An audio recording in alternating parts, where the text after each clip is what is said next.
Okay, the NBA Finals are underway. So for this video, this is going to be the NBA Finals ranked from worst to best. This is going to go from 1980 all the way up until 2024. I was going to say 1924, but yeah, before we get going, just want to do a quick little preview of the NBA Finals. Just very quickly here, we got the OKC Thunder going up against the Indiana Pacers. I got to tell you, man, we're one game into the finals already. Indiana pulls off the upset, and maybe they are a team of destiny. When you watch the way the game went, OKC really, led the whole game, and they're the overwhelming favorites. But Indiana, they came back 15 points down in the fourth quarter and were able to win the game. Halliburton makes the game-winning shot. Awesome game. If anyone got the chance to see it, I think this is going to be a great finals. From a basketball standpoint, from a defensive standpoint, in terms of depth, talent, and just two great teams, I don't think you could ask for anything better. So I'm really excited about it. And I know, it's not the NBA Finals that people would have envisioned. I mean, it would have been cool to see Steph Curry, playing in the Garden, or, the Lakers and the Celtics with Luka. I mean, there's a lot of different possibilities that, the casual fan would have expected. But from a basketball standpoint, I'm more excited about this finals than maybe any other finals ever. So I'm going to enjoy it. So OKC is definitely the overwhelming favorite. And, just by watching the game, I mean, you could just see they're on another level defensively, compared to, some of the other teams that Indiana had to play. But I think you got to give Indiana credit. I think they're extremely well coached. They have the experience advantage in terms of the coaching, in terms of the players. I think both benches are incredible. What would worry you about OKC is just maybe too much inexperience. The lack of scoring besides Shea. I think that's the best way to guard Shea. Let him get his 38 points. Let him get the 40 points. Don't overreact to him and just, shut everybody else down. Once that ball starts moving, that's when OKC is really, really, really dangerous. But, it should be a great series. I wouldn't count OKC out. It's just a little bit baffling to me that they were the overwhelming favorites. You've heard that they were the biggest favorite since the Bulls. And then you heard another report that they're the biggest favorite since Golden State. So I don't know exactly how far you want to go back. But to me, I think it's going to end up being one of the more competitive NBA finals ever. I mean, I wanted to tell you that I'm rooting for Indiana. I think naturally, because the way Indiana got to the finals, they really do feel like the villains. And Shea definitely feels like he's the good guy here with OKC, just being the good soldiers. The teamwork and everything. So naturally, I think I'm rooting for OKC. But when you really, really think about it, though, I think my heart is going to say, root for Indiana. Because I think Reggie Miller wants this. I know he's not on the Indiana Pacers, but, when you consider Reggie's passion for the game of basketball and his, for what he did for this organization, setting the tone, I think if Indiana wins, it'll feel like a championship for Reggie. So in some ways, I'm pulling for Indiana and the Rick Carlisle effect. Rick Carlisle already won a championship with Dirk in Dallas in 2011. But this is where it all started for him as an assistant, coaching with, Larry Bird, them coming up short against Jordan, which was the biggest sigh of relief of Jordan's career. So this will be a nice full circle story, I think, for Rick Carlisle. He really is, you could definitely argue the most experienced and arguably the best coach in the game. So it should be a fascinating series. I think if you love the game of basketball, you'll love the series. I'm not disappointed at all. I would say this is the ultimate goal. This is, if someone were to ask me what is like the ultimate goal in life, to me, it's winning a championship. I think this is real validation to me in terms of, competition, in terms of competitiveness. So, let's face it. I mean, I know this is going to be everybody's cup of tea. And just talking to some people at the park or whatever, I mean, there's people that are telling me that they're not going to watch the finals. I'm like, you got to be kidding me. I think if you love the game, you cannot ask for a better finals than this in terms of the matchups. I just think you got two very, very evenly, very well coached teams, very evenly matched, just very well coached. Lots of young talent. Shea versus Halliburton. I think both stars have a lot of charisma. I mean, Halliburton probably has, more of the star power, more of the charisma. I've heard people say that Shea is a low-key, superstar. I mean, he's the MVP of the league. He's not the best player in the league, but he's the MVP. And, like, to me, he is an awesome player. Like, he definitely deserves this.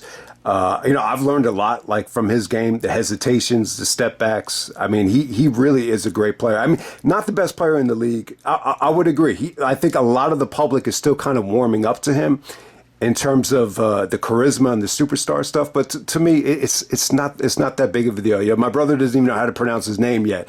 That's just another example. Like he's not a household name yet, but he's an amazing player, and more importantly, he's on a great team. It's two great teams right here. Indiana might be a team of destiny. I want to give credit to Siakam though. I did not expect Siakam to, raise his game, the way he's raised it. And the hard work is just paying off, just by the way he's warming up, preparing, how serious he's taking it. I mean, the hard work really paid off. So, yeah. I just think Indiana has the depth. I mean, the two guys that I was really worried about, was Naismith and Nembhard. And both of those guys have just been fabulous. I think Halliburton is the closer. He's obviously the biggest star on the team, but to me, they're just a more well-rounded team. But if you want to say that Halliburton, is their closer, I'll give credit where credit is due. But yeah, man, it should be an awesome series, man. So we're gonna get right into the list. Sorry if I went a little bit long there, but game one is in the books. Indiana is up 1-0, but it should be a fun series. I think this will be the best series that we've gotten in the whole decade of the 2020s. Okay, so here we go. This is going to be the NBA Finals, ranked from worst to best, since 1980. Before we get going, I decided to, keep this from 1980. 80 is always like the landmark I use. I think that's the turning point of the league. Magic came in. NBA Finals were still on tape delay. I feel like that's the year that was the turning point for the success of the NBA. However, though, I understand, the NBA started in 1946. If I did it from 1946 to now, we'd be here forever. And I know a lot of people are going to, gripe about, leaving out some of the great finals of the 70s. So before we get going, let me just say, have nothing but respect for, Bill Russell and the Celtic teams, Jerry West. Rest in peace, Jerry West. The Laker teams with Will Chamberlain, all those great teams. The Knick teams from the 70s with Walt Frazier and Dave DeBusschere, and the Willis Reed games. Those were classic games. The Rick Barry Golden State's first championship in 1975 with Rick Barry. Even the Celtics. During the John Havlicek years of the 70s. And let's not forget about that great NBA Finals with Portland and Philadelphia. Dr. J's first NBA Finals, where they lost to Bill Walton and the Blazers. That was a great series, no doubt about it. And then you got some of the Washington Bullets and the Seattle Supersonics that had some great series in the late 70s. You remember those were definitely great series. But hey, man, we'd be here forever if we had to rank every single NBA Finals. Going back to, the beginning, during the Fort Wayne years, during 1946. But obviously, we're going to start with everything eligible from 1980 on until 2024. So let's get going, man. Here, we're finally here. Ranked last, I got the 2007 NBA Finals. This is actually between the San Antonio Spurs and the Cleveland Cavaliers. This is LeBron's first finals. He put on that heroic effort in Detroit to get them past Detroit. And when they ran into the Spurs, I got to say, one of the best coaching jobs of Popovich's career. I mean, they didn't let LeBron, have anything easy. They made it tough on him. They made him shoot the jump shot. It was just a attack on LeBron James. LeBron just didn't have enough help. And it's kind of crazy. It really is crazy that he was able to, defeat Detroit single-handedly. But then when he ran into the Spurs, it was, they didn't even come close in any of these games.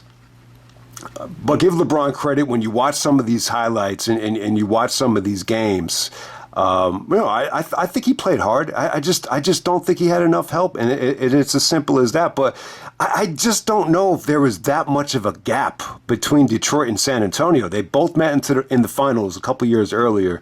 But you say to yourself, was San Antonio that much better than Detroit? I guess they were.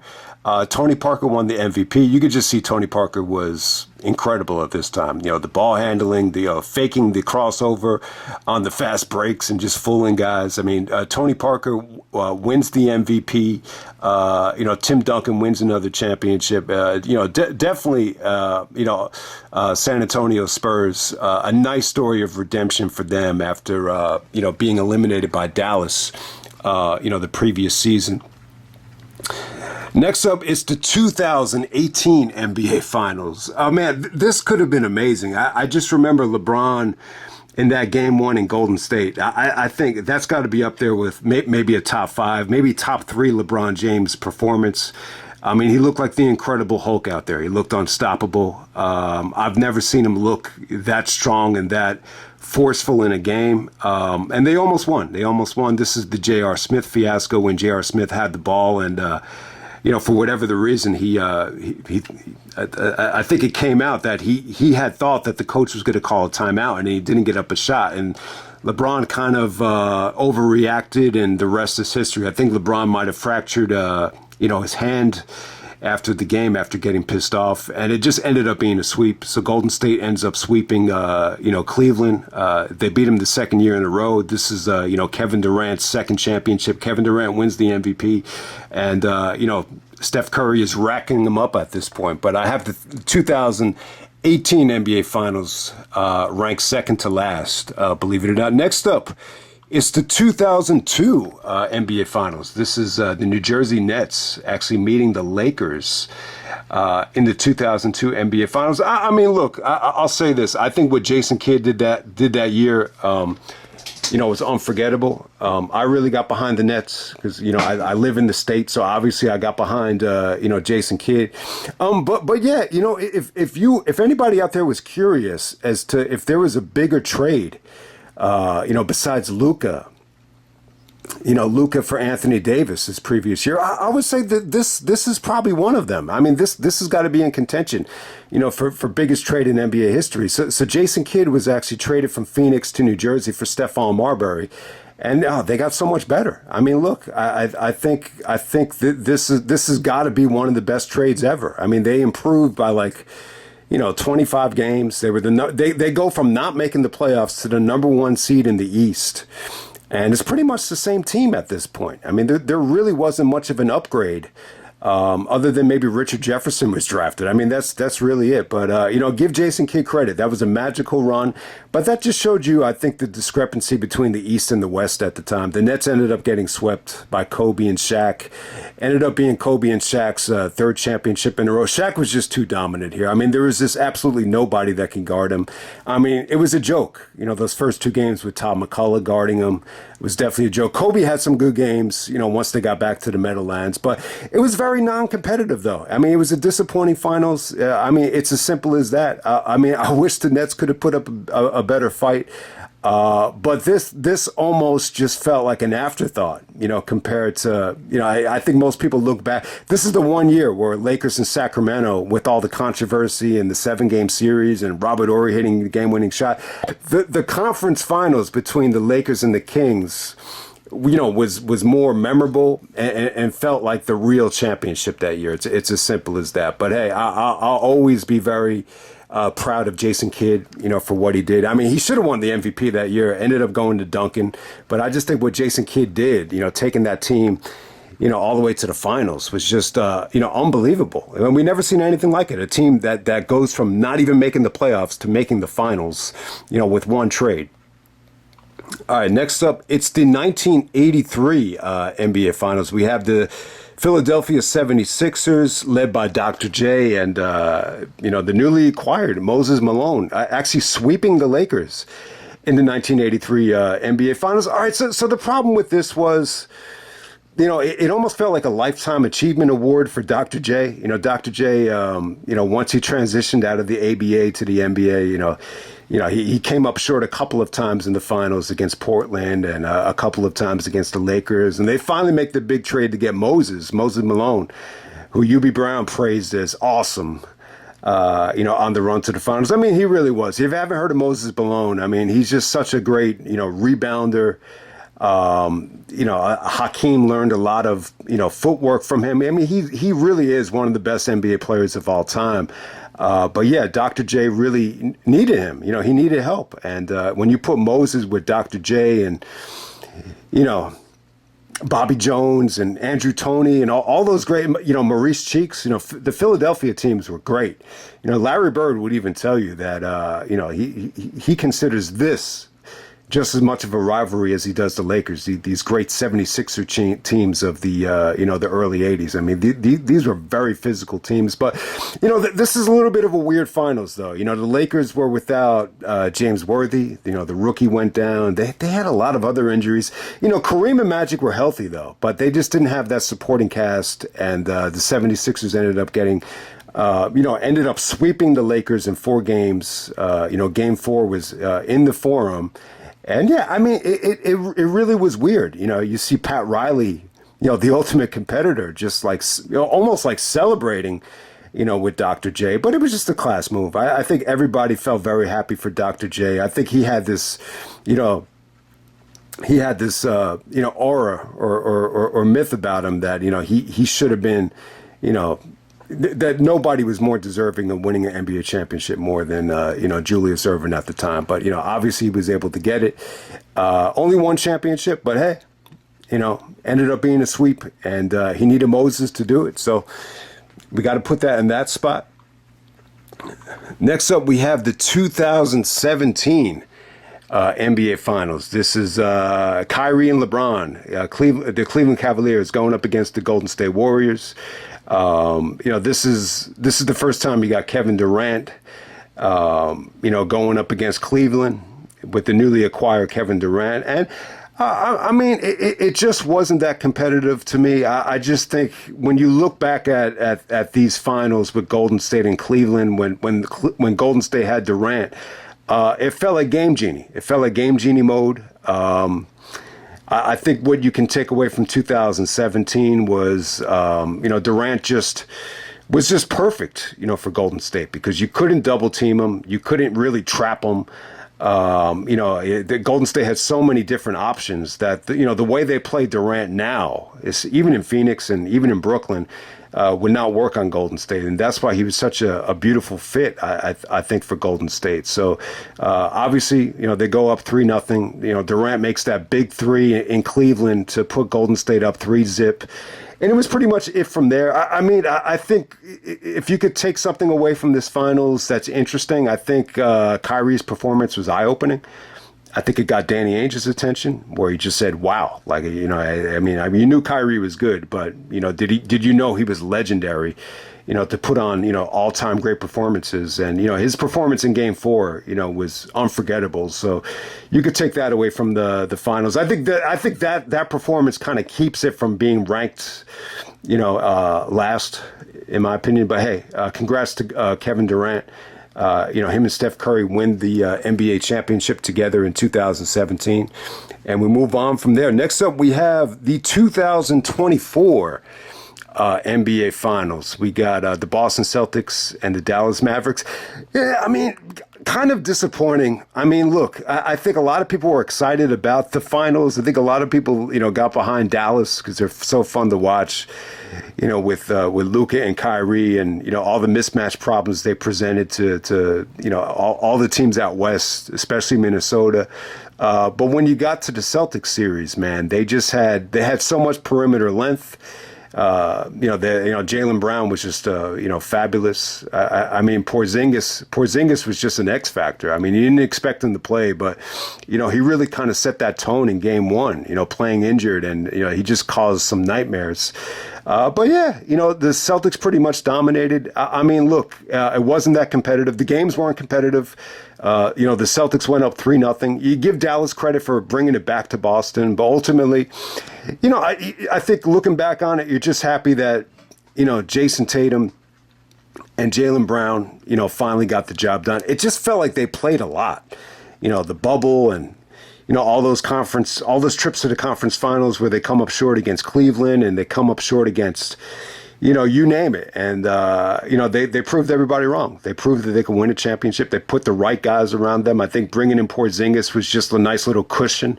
I don't think it was life or death, but, Derek White played great. Drew Holiday,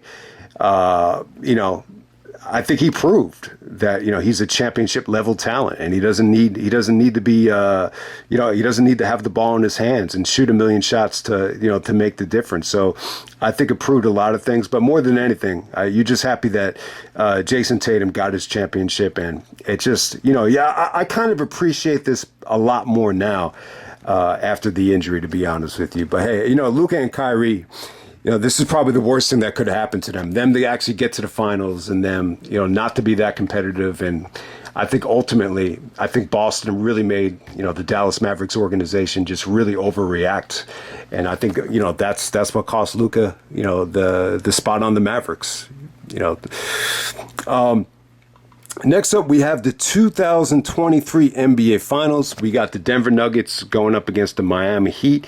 I think it was pretty good. I mean, look, Miami got the split in Denver. It wasn't that competitive. I think when you look at the Nuggets had like no weaknesses. They all looked like they were in, much better condition than they are now. They had extra guys that they could throw at you, like Caldwell Pope and like Bruce Brown.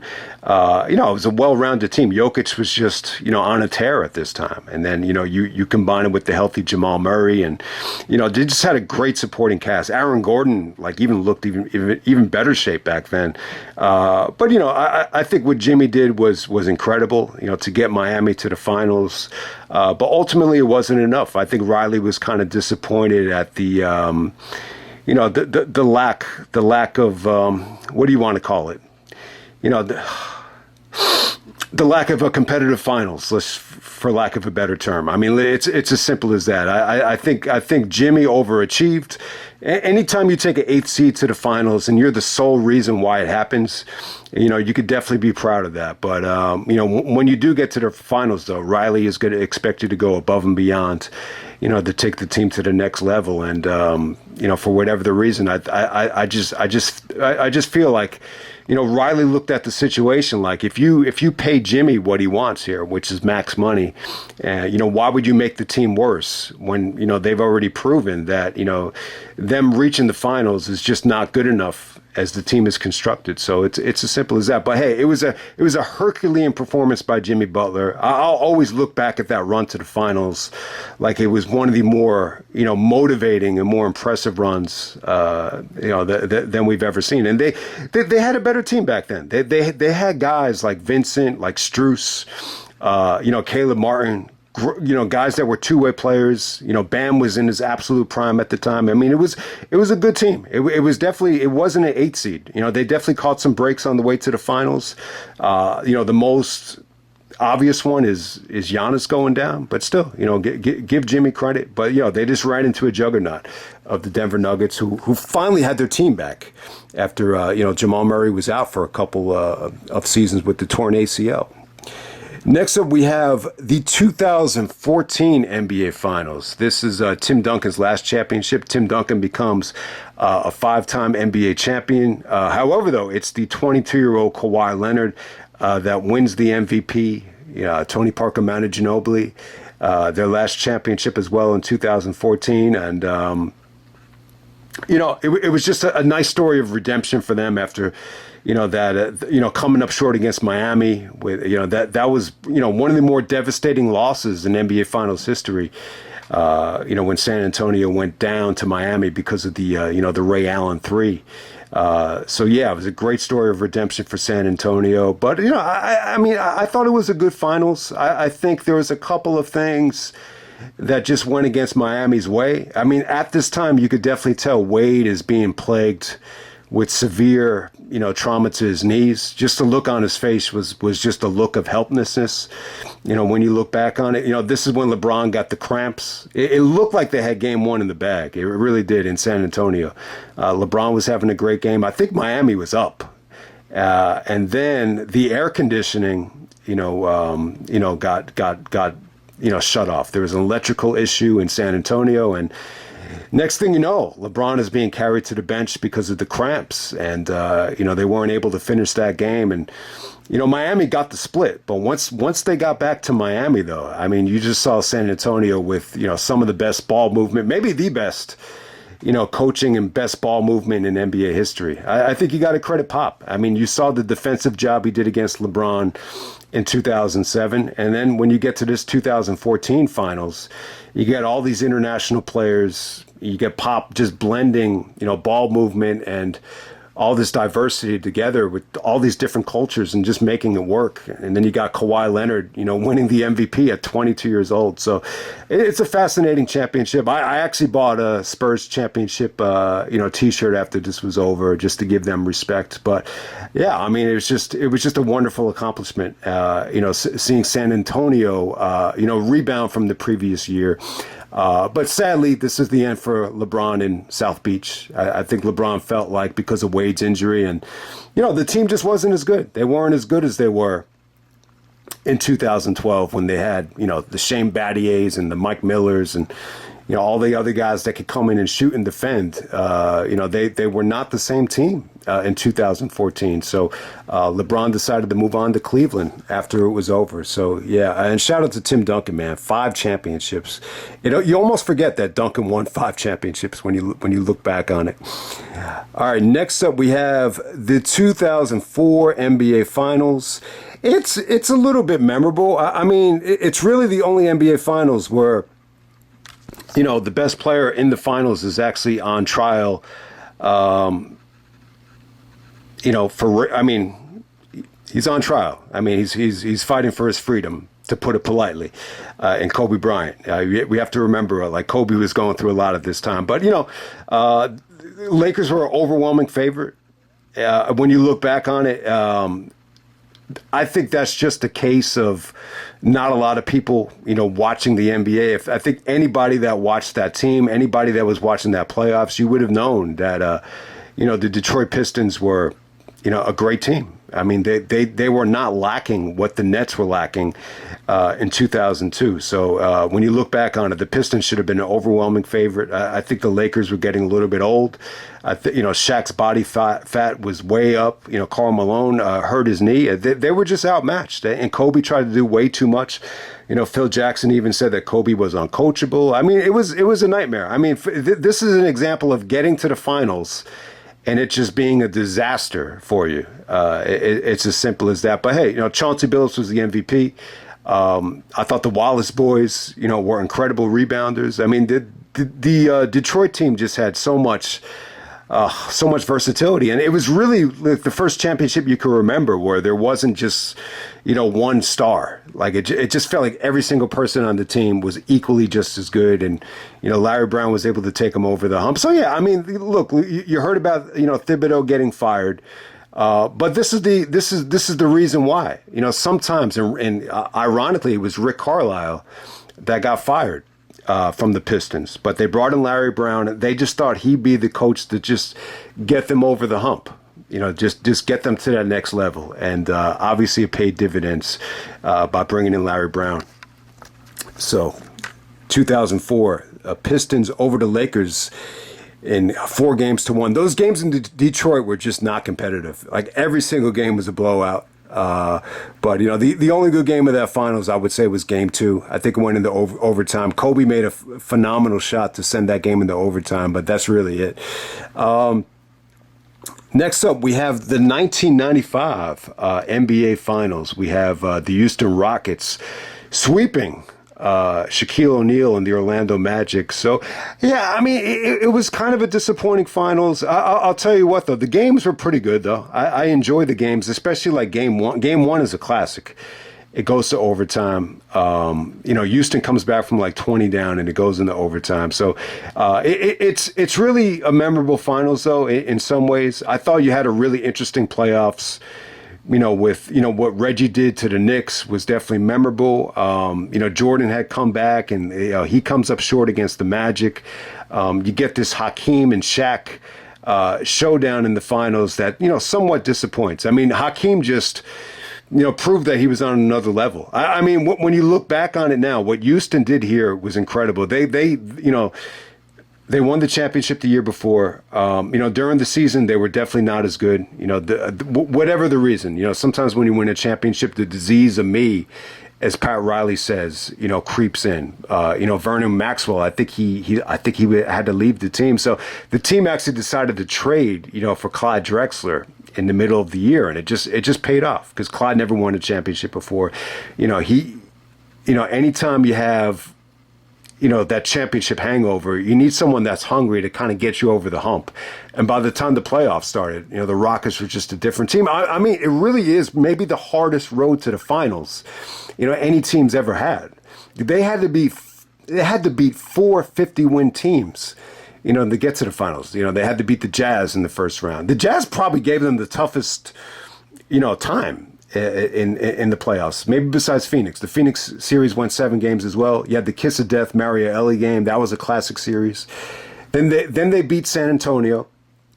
That's where Hakeem schooled David Robinson with all the footwork and the ball fakes and all the pump fakes. It's one of the more unbelievable performances ever. And then when they get to the finals, Hakeem just, I guess the word a lot of people use is outclasses Shaq. I just don't think Shaq was really ready. I think he was a little bit young. Obviously I think Hakeem was a little bit more skilled and seasoned. And, look, I think Orlando had a great team. I think Penny was great.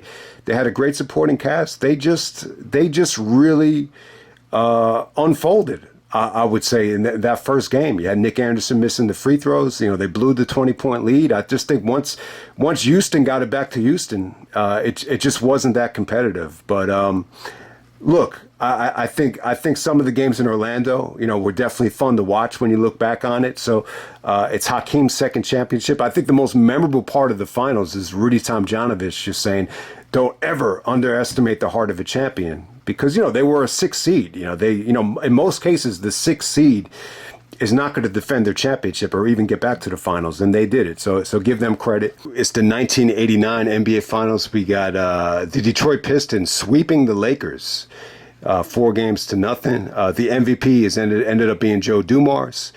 They were able to take advantage of the Lakers, guys retiring, guys just not being there anymore. And, Joe Dumars attacked the shit out of Magic Johnson. Magic ended up straining his hamstring in game 2.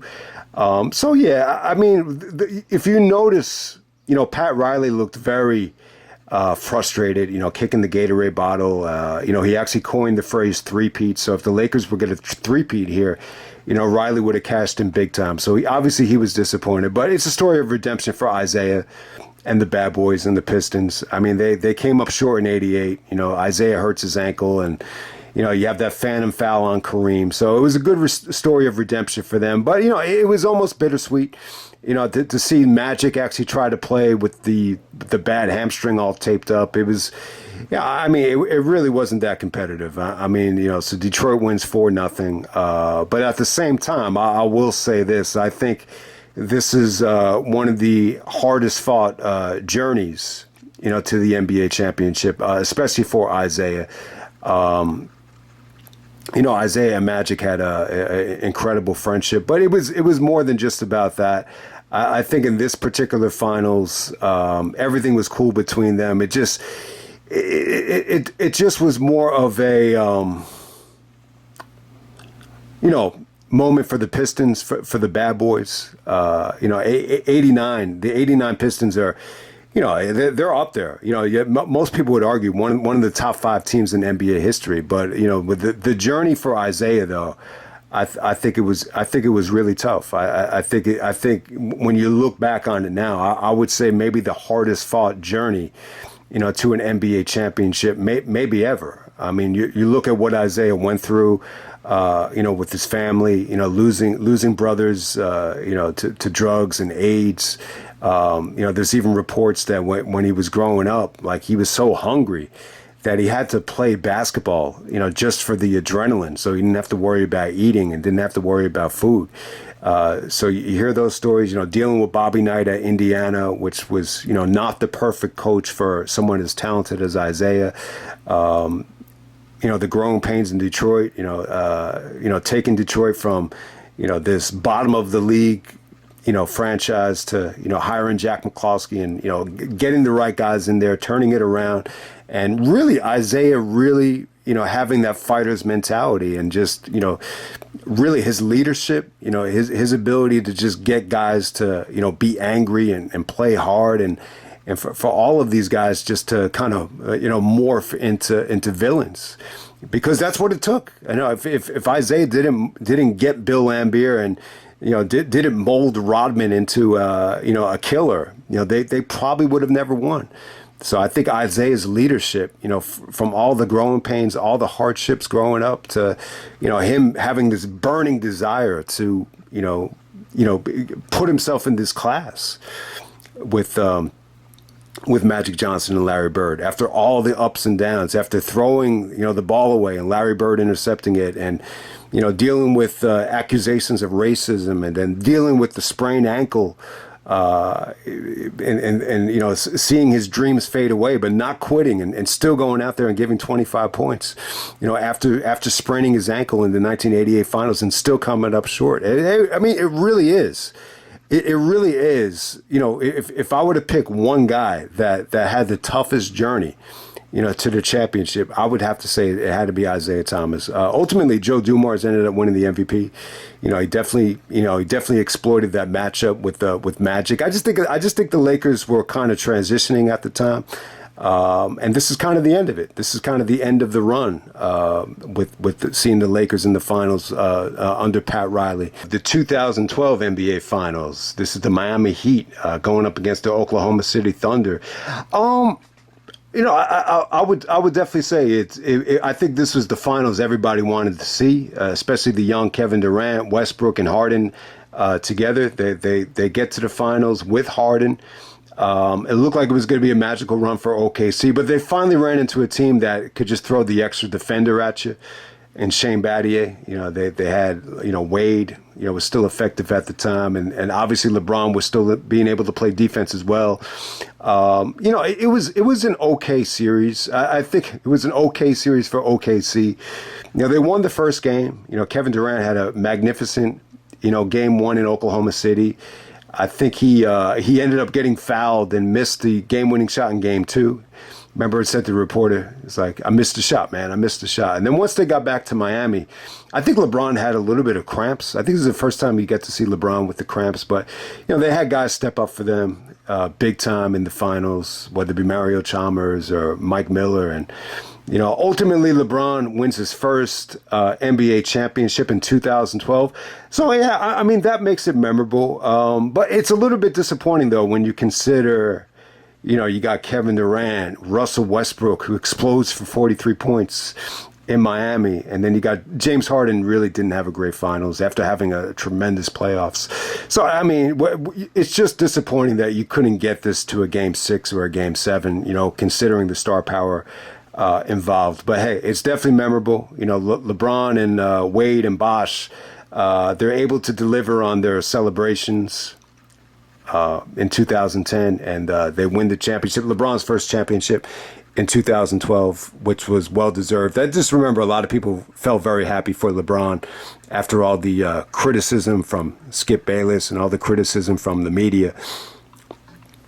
Okay, next up we have the 1999 NBA Finals. What a magical run for the Knicks here. So the Knicks come up short to the Spurs.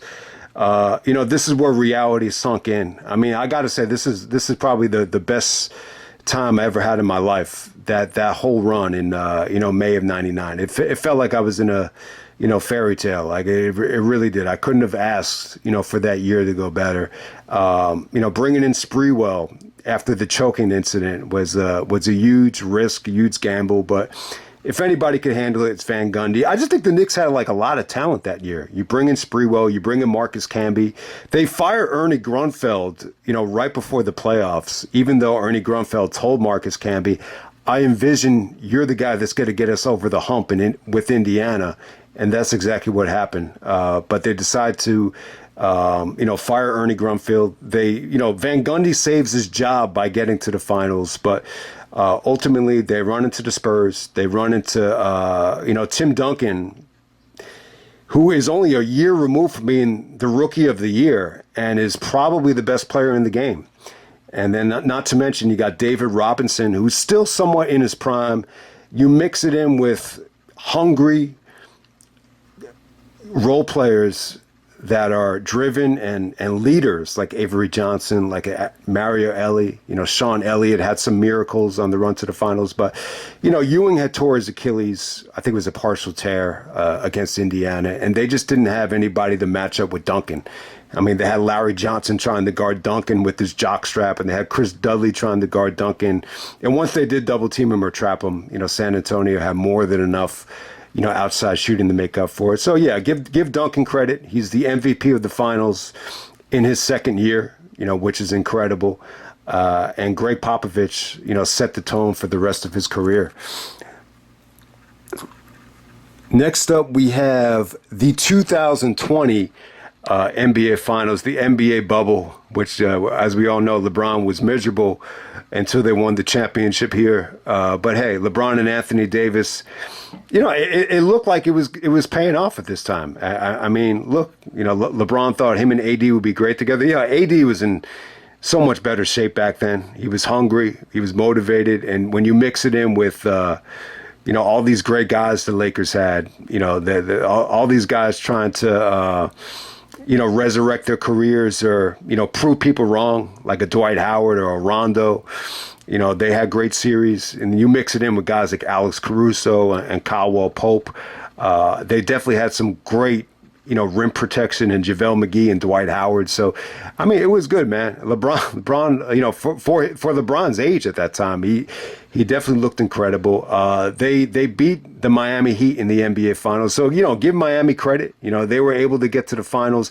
I don't know. I don't remember exactly what seed they were. They might have been like a 7 seed or a 6 seed. They definitely weren't an 8 seed, but the fact that Miami got to the finals was definitely shocking. I mean, it was definitely an upset, but the combination of Jimmy Butler with Bam and the emergence of Tyler Hero. I mean, Miami was awesome, but I just think they ran into a lot here with the Lakers. And when you look at this Laker team, though, you say to yourself, man, they should have tried to keep this team intact because they made all these big moves during the offseason, bringing in guys like Schroeder. They even brought in some other guys. And everyone was saying that the Lakers won the offseason. That was a big mistake to say that. That was definitely not true. They should have kept this team intact. This team was great. And when you look back on it now, you just really appreciate the Alex Carusos and the Caldwell Popes and Kyle Kuzma as well. This was definitely a great team, coached by Frank Vogel. LeBron has had so many coaches, and there's been so many coaches that have won the championships over the last couple of years that have just moved on to different teams, whether it's Nick Nurse, whether it's Vogel, whether it's Mike Malone, whether it's, Budenholzer. I mean, the list goes on and on. But hey, LeBron wins his 4th championship in the bubble, and they did it for Kobe. This was definitely a memorable championship as well because, I think it gave us something to lock in and focus on. My brother, really got into it. There just really wasn't a lot to do in the fall of 2020. You couldn't even go to the park and play basketball with a straight face at the time. So it gave everybody a shot of life. And to see the Lakers do it, the year that Kobe had passed away, it was a horrible year, but I think it gave us something to, feel good about, when you look back on it. That's the 2020 NBA championship. LeBron James, finals MVP for the 4th time. And was probably going to be LeBron's last championship, but who knows? Okay, next up is the 2009 NBA Finals. We got the Los Angeles Lakers defeating the Orlando Magic 4-1. In the NBA Finals, Kobe Bryant is named the Finals MVP the first time in his career. And, it's his first championship without Shaq. It's a nice little redemption story after coming up short against the Celtics the previous year where Kobe said first place is, runner up just means you're the first loser. Or second place just means you're the first loser. So, Kobe, went into the Olympics with that burden, and, he was able to win the championship. They got a little bit of luck too. Garnett going down, prevented the rematch from happening. But give the Orlando Magic credit. They got to the finals. They beat LeBron. They beat Cleveland. We would have loved to have seen Kobe versus LeBron. This would have been the time to do it. This would have been the chance to get it with Garnett going down, but we never got it. I thought the finals was great, though. I mean, I thought Kobe played magnificent.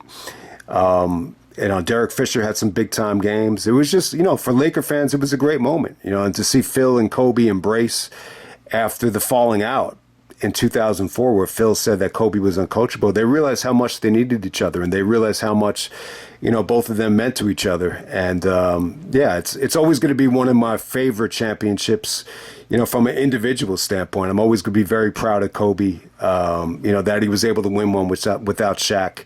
And he was just very likable at this time. When you see Kobe's game, you see the way his body looks, you see the way he was playing within the triangle, the fundamentals, the footwork, the 61 points in Madison Square Garden. He was just, on another level at this time. I think this is definitely prime Kobe in terms of his experience and, fundamentals, meeting up with his athleticism. It was a great time for Kobe, fourth NBA championship, but still, I think he still kind of felt like the ultimate validation is to, beat the Celtics in the finals. All right, next up, we have the 2003 NBA finals. We got the San Antonio Spurs defeating the New Jersey Nets 4-2. Tim Duncan is named MVP again. I thought it was a good finals, man. The Nets, they tried to, fill in the pieces. They brought in Dikembe Mutombo as a defensive stopper. They moved Richard Jefferson into the starting lineup. But still, running into San Antonio, it gave them a ton of problems. They had a really, really tough time matching up with Ginobili. Duncan, this is David Robinson's last year. But, he still was a huge presence on defense. Duncan was very tough to deal with because San Antonio had a ton of outside shooters that they could rely on, like a Steven Jackson. This was Steven Jackson's, NBA championship. This is where he earned all his money, throughout the rest of his career. So, Duncan, goes over.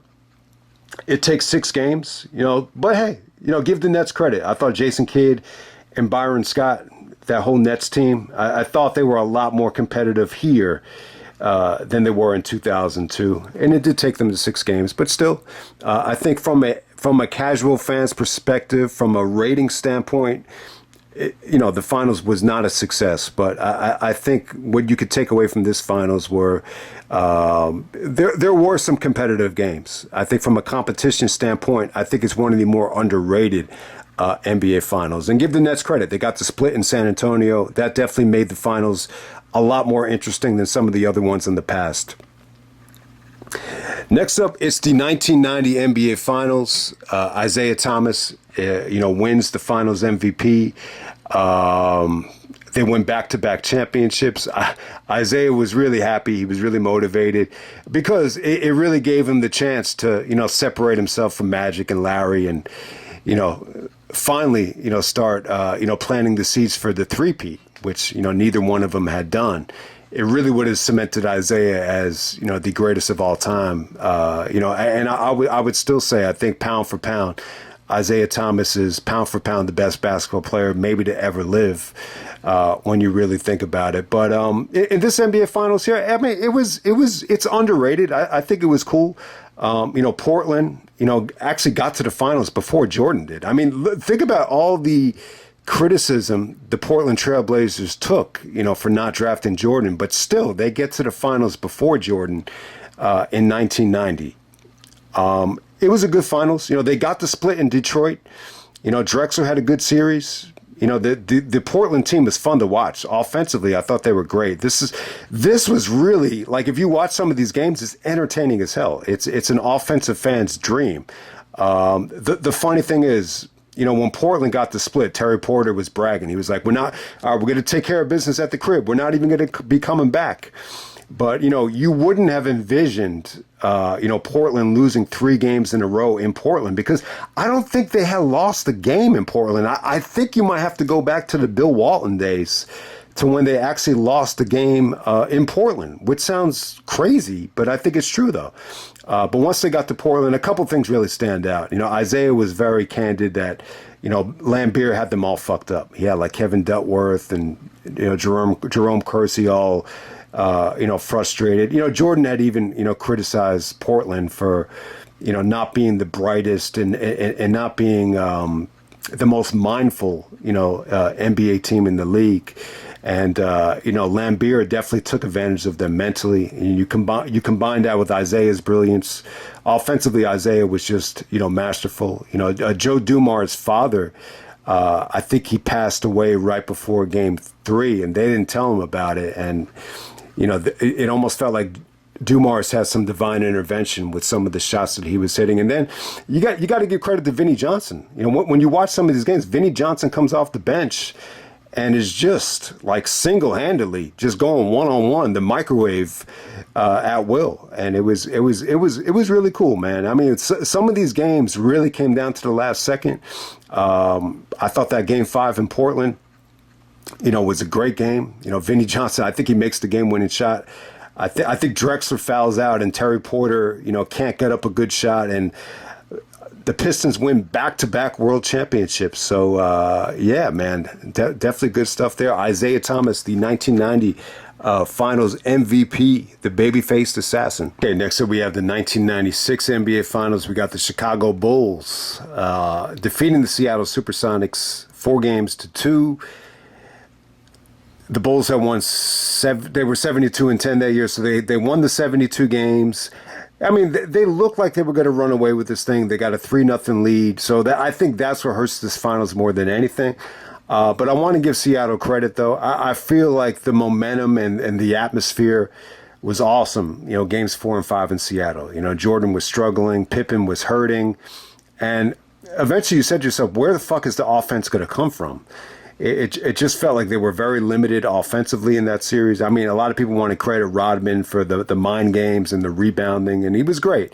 But once they got back to Chicago, it was just so weird the way home court advantage was. Once they got back to Chicago, it was like they just kind of found that 72-10 magic, and the rest was history. But it's definitely, I think, Jordan and Pippen's weakest performance of the finals. But at the same time, you could definitely argue that Shawn Kemp probably played better against the Bulls than any superstar that went up against the Bulls in the finals. So, yeah, I mean, look, I think I think if you could look past the basketball, which is somewhat disappointing, especially like from a Jordan standpoint, if you could look past that, it's a great moment for Michael and Scottie, for Scottie to win a championship, and, for him to, get Jordan to come back and Jordan to win the championship on Father's Day. It's definitely a memorable championship because, the Bulls were 72-10, and they won the ring too. Let's remember, Golden State wasn't able to do it. At 73-9, the Bulls were able to do it. But I think what it shows you is, even though the Bulls were only 1 game away, I think everything kind of caught up to them, right before they won the championship. The tendinitis, the bad ankles, they just did not look healthy. Ron Harper was injured, so they definitely were starting to wear down. I think even though they used the bench a lot, especially in a lot of those blowouts, I think anytime you go undefeated in college, or anytime you have one of these, historical seasons, there's always a side effect to it, and thank God, the side effect didn't bite the Bulls in the ass, but it looked like it was going to. I'll just say that. But that's 1996, and from there we're gonna move on to 1982. Okay, kind of a weird NBA Finals here. I would say this. I would say maybe the most under the radar, NBA Finals since 1980. There's just not a lot about. I think it's definitely overshadowed. So what you could take away from this is, during the season, the Lakers have fired Paul Westhead, and they hired Pat Riley to be the assistant. Originally, they were going to hire Riley and Jerry West to be like, co-coaches. And then Jerry West was like, fuck it. Pat Riley's the coach.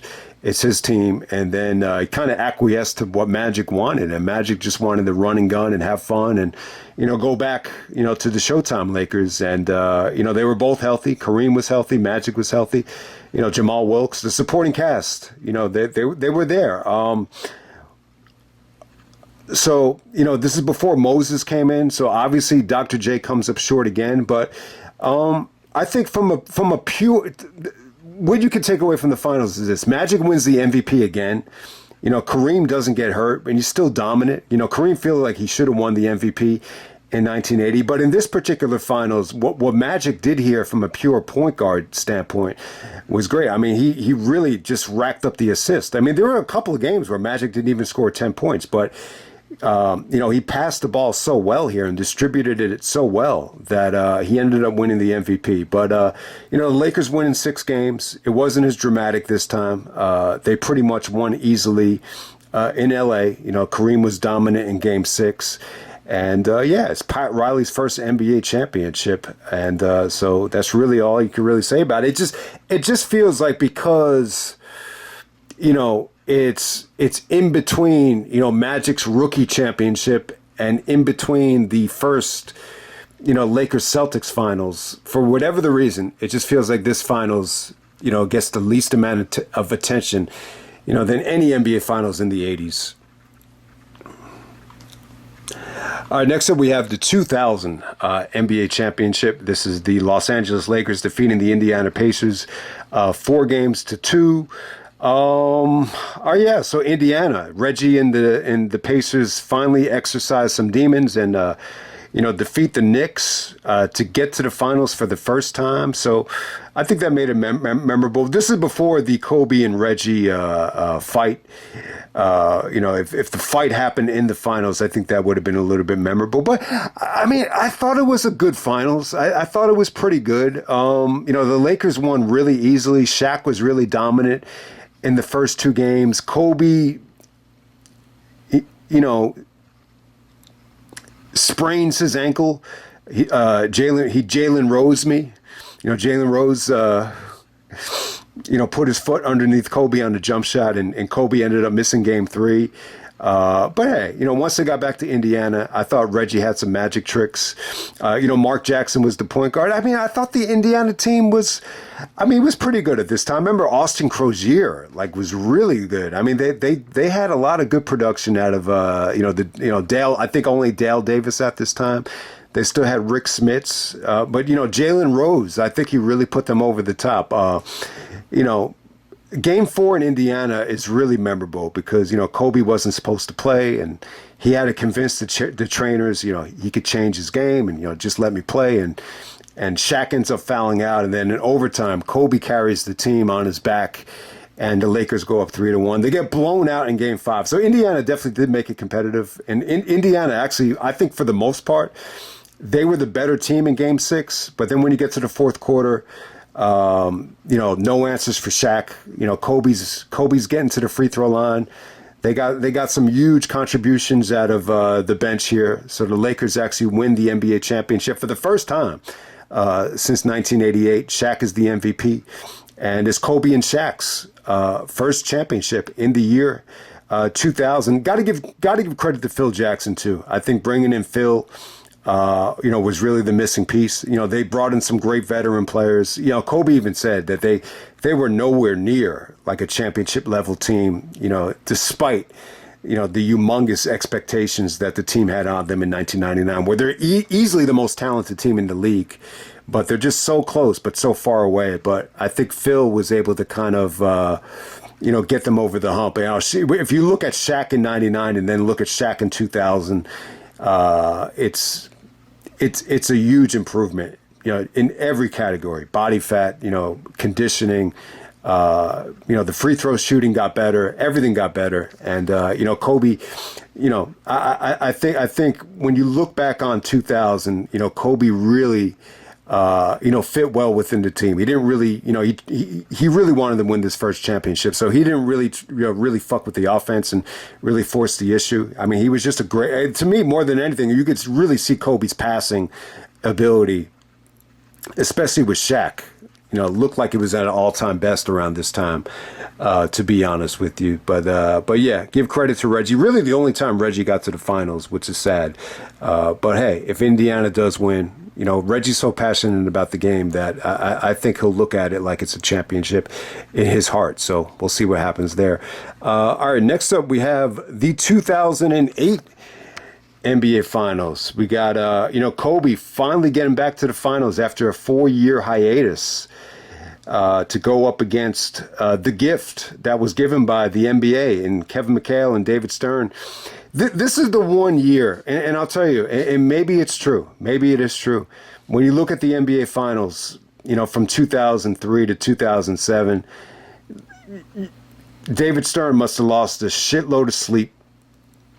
And I'll kind of think of that movie Mulholland Drive, where you got all these corporate executives sitting around in these chairs, and they're like, "This is the girl. You got to cast her." You think of David Stern.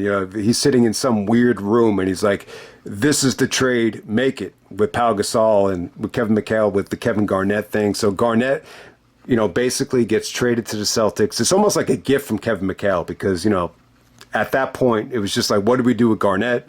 How did we rebuild the team in Minnesota? So they basically just give away Kevin Garnett. I think it's for Al Jefferson. And then they make the trade for Ray Allen. Then all of a sudden, you got Garnett, Ray Allen, and Paul Pierce. I'm going to be honest, man. It excited the shit out of me. I just felt like it gave the NBA a shot of life. When you look back on it now, I just think the team was too good. When you combine it with Doc Rivers coaching and Tom Thibodeau as a defensive coach, they were just really a good team. And they drafted Rondo. They had so many great guys. Kendrick Perkins. It was a great team. Maybe too tough to handle. Kobe even said he'd never seen a defense like that. I mean, look, I think the Gasol trade was huge. Even before they made the Gasol trade. The Lakers were the number 1 seed. The Andrew Bynum stuff was finally paying off after Kobe was like, ship his ass out, man. This is Jason Kidd we're talking about. The bottom line is, I think, they were patient with Bynum. It started to pay off. Lamar Odom was playing good, and you bring back Phil, and they got themselves back to the finals. But still, I think the Lakers just weren't as physical as the Celtics. They blew some big leads. Once they got back to LA, you had that whole Paul Pierce thing where you thought he got injured and then he wasn't. And, I just think Kobe had a rough series. I really think he did. I mean, I thought he busted his ass. You could definitely tell there's a huge difference between the Kobe of 2000 and the Kobe of 2008. Just the mentality, just the anger, the focus, the grumpiness. I mean, there's just something different about Kobe at this time. But I definitely think it bothered Kobe. I think it bothered Phil, to see the Celtics celebrate with the Gatorade baths, before the clock even expired, and the fans, throwing trash at the bus. So it set the stage for a beautiful rematch in 2010. I mean, look, if you're a Celtics fan. If you're a Kevin Garnett fan, it's definitely memorable. What Garnett said, anything is possible. I think everybody was happy for Kevin Garnett. Paul Pierce won the MVP. Ray Allen was definitely, a nice little number 3 that could shoot the ball. And, what Ray Allen brings to the table. It was an awesome big 3. I mean, it really was. They're the best record in the league. And, it's a little bit of a disappointing finals because when you look at the whole playoffs, the Celtics struggled. They couldn't win games on the road. They needed 7 games to beat the Hawks, who were the 8th seed. They needed 7 games to beat Cleveland. LeBron almost single-handedly, beat them in Game 7 with the 45 points when he dueled with Paul Pierce. Give them credit. They were able to beat Detroit twice in Detroit. But still, when you look at this series, for some reason, some weird reason, the Lakers were still favored. But yeah, to me, this is a great learning experience for Pau Gasol. I think Gasol, Kobe really toughened Pau up over the next couple of years, and I just don't think they were quite ready yet. Plus, bringing in Trevor Ariza, bringing in Ron Artest, the overall team just got tougher as years went on. I just don't think the Lakers were ready yet. But hey, it was definitely a good series. I think everybody was really excited to see Kobe back in the finals. And then when you mix it in with Lakers and Celtics, it was one of those situations where it's just like, man, this is fucking great. This is just too good to be true. But it's a little bit disappointing when you look back on it. The 1981 NBA Finals, this is Larry Bird's first NBA championship. So the Celtics, Boston Celtics, go over the Houston Rockets. It's funny, you know, Boston and Houston would actually meet twice in the finals in the 80s, but this is the first one in 81. All right, so I think it's a good finals. It's not like that memorable. It's Larry Bird's first championship. Ironically, Larry was not the MVP. It was actually Cedric Maxwell, who was a great rebounder. You know, it really played a huge part in, you know, some of the first couple of Celtics championships, you know, before his knee injury. It was, you know, Cedric Maxwell. But yeah, I mean, the Houston team was a little bit weird this year. They didn't have a great record. I think they were like 42-40. As when the playoffs started, they just played their starters. They didn't play a lot of the bench, and that really worked well for them in terms of you know, them getting over the hump. You know, they actually have Moses Malone. You know, obviously, you got to give Moses credit. You know, he got two different teams to the finals in the 80s. He got the Sixers over the hump. You know, Moses Malone was, you know, definitely a underrated force back then. But this team was good. I mean, that, you know, Larry Bird would credit Robert Reed as the heart and soul of the Rockets. I think they still have Calvin Murphy. They have Mike Dunleavy. They had Andrew Wiggins' father, Mitchell Wiggins. I mean, they were a talented team. I think they won a couple of games. You know, once they got back to Houston, you know, Bird struggled. This wasn't like a cupcake victory for Bird. You know, he had that one great play where he missed the shot, you know, got himself a rebound in midair and put it back. It's one of the best Bird plays ever. That was in Boston. Once they got to Houston, though, he struggled a little bit. But hey, you know, ultimately, you know, they won the championship in Houston in Game 6. You know, Bird made some big shots, but Cedric Maxwell ended up being the MVP. They got some big minutes out of Kevin McHale. I believe this was McHale's rookie year. So, yeah, I mean, it was cool. You know, they celebrate with a Red Auerbach and a cigar, and it was really, you know, Red Auerbach's return. I guess so, after a 5-year absence, which is not that long. So there we go. But I would definitely say this: it's probably the least memorable out of any of Larry's, you know, 3 championships, if that makes any sense. Okay, next up we have the 2001 NBA Finals. We got the Los Angeles Lakers going up against the Philadelphia 76ers. Allen Iverson was the MVP of the league, and he got the Sixers to the finals. You know what? It's not that competitive of a finals. You know, the Sixers win the first game in LA. You know, Iverson has the 48 points. He steps over Tyronn Lue.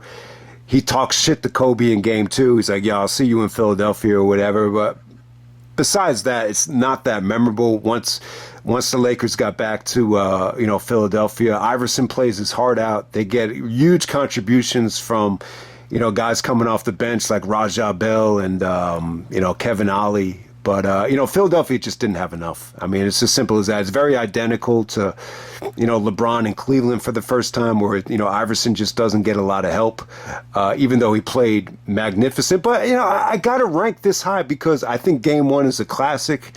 You know, Iverson really, you know, he took the team by storm. I mean, he took the league by storm this year. I mean, I just think it was just a memorable run. You know, this whole Iverson run, you just fucking love it. But once they got back to Philadelphia, you know, too much Shaquille O'Neal. You just remember Shaq, you know, elbowing Mutombo and just dunking over him. And, you know, Derek Fisher played awesome in Game 5. And, you know, Kobe had some breakout games in Philadelphia in his hometown. But, you know, the Lakers are just too fucking good. It's as simple as that. I mean, that was the only time they lost that whole playoffs was that Game 1 to Iverson, where Iverson had the 48 points. But hey, you know, I'll always appreciate, you know, Iverson's effort. I thought he, you know, gave it everything he had. You know, he was even frustrated too. He was just like, he's like, man, if you can't get it going in a game like this, then something's wrong, man. But I don't know. A lot of people look back at this series and they say to themselves, maybe there's too much celebrating after Game 1. You know, maybe when you look back on it, maybe if the Sixers had lost, the first two games in LA and brought it back to Philadelphia, maybe they would have won one of the games in Philadelphia and fed off the momentum. You never know. Sometimes winning that game one, kind of bites you in the ass with too much celebrating.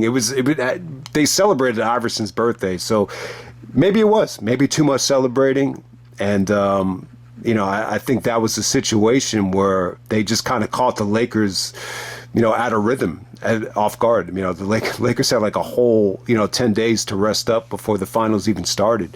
So there we go with that. But hey, no matter how you look at it, I always look back on it like it's the most memorable out of the the Kobe and Shaq championships, and it's because of Iverson. 2005 NBA Finals, which is a nightmare for casual fans. I'm gonna say this. I don't know if anybody agrees with me. Since I've been watching the NBA, have they really had any bad years? I don't know. I've always kind of felt like this. I think maybe like from 2003 to maybe 2007, I would probably say that was the worst stretch, for the NBA. A lot of it just had to do with the finals. So this is the finals that just didn't appeal to a lot of people. I know people that just didn't want to watch it or, had no interest in watching it. It was a good finals though. Look, it went 7 games. This is Spurs and the Pistons. Duncan was the MVP. I think this solidified Duncan as a legend. For him to win a game 7 in San Antonio and come up big the way he came up. I think you could take that away from the series. Robert Horry and Game 5 was a classic. No matter how you look at the series, the first 2 games were blowouts in San Antonio. The first 2 games in Detroit were blowouts for Detroit. And then finally we got a good game in Game 5. Robert Horry hits a 3, to send the Spurs, back to San Antonio up 3-2. Detroit wins a serious gut check in Game 6 to push it to a Game 7. And then Duncan, brings the Spurs back in the fourth quarter, and, the rest is history. So, I thought it was a good finals, though. Look, anytime a finals goes 7 games, I think you always get your money's worth. I think the biggest criticism of the finals in 2005 is just the lack of competitive games for games 1, 2, 3, and 4. Anytime you get 4 blowouts in a row, people are going to be like, all right, so when are we finally going to get to see a good game? Eventually you did get to see it. So, I think it's a good finals. I think Game 5 is a classic. Games 6 and 7 were competitive. And Duncan solidified himself as a legend. So I'm going to give the finals a thumbs up, even though, most people would say it was a nightmare from a TV rating standpoint. 2019 NBA Finals, this was the Toronto Raptors winning the NBA championship over the Golden State Warriors, 4-2. They close it out in Golden State. So a couple things about the finals that, really stand out. Kawhi, forces himself out of San Antonio. He reluctantly gets traded to Toronto, but it ended up being a great situation for him. And when you look back on it now, he probably should have stayed with Toronto, especially if they kept that core intact with Siakam, OG Anunoby. Who else did they have? The guy from OKC, Serge Ibaka, Kyle Lowry. It was a great situation for Kawhi when you look back on it, because it was a bunch of complementary defensive-minded players. And then he could be the man offensively. And, him forcing the trade to L.A.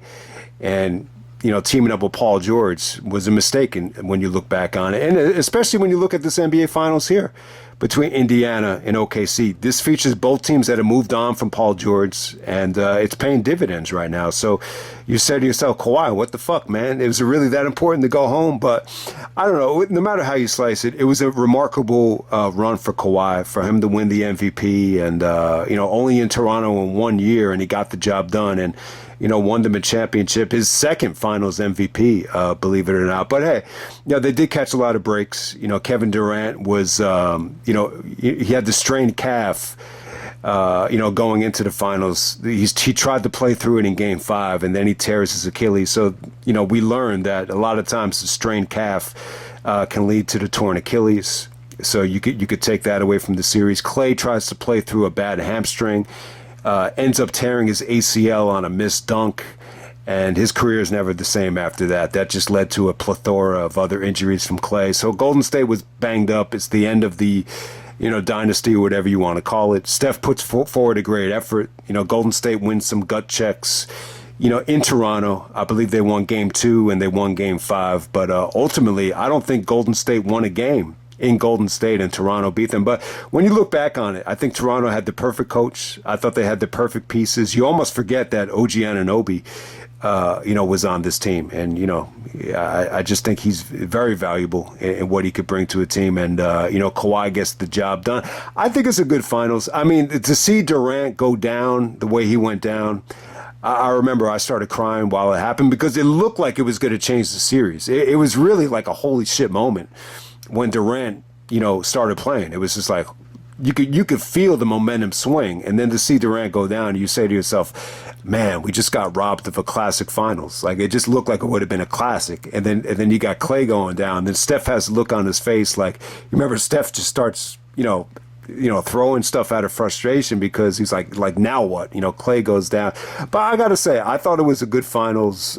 It could have been better, but it definitely had some good drama to it, I think, when you look back on it.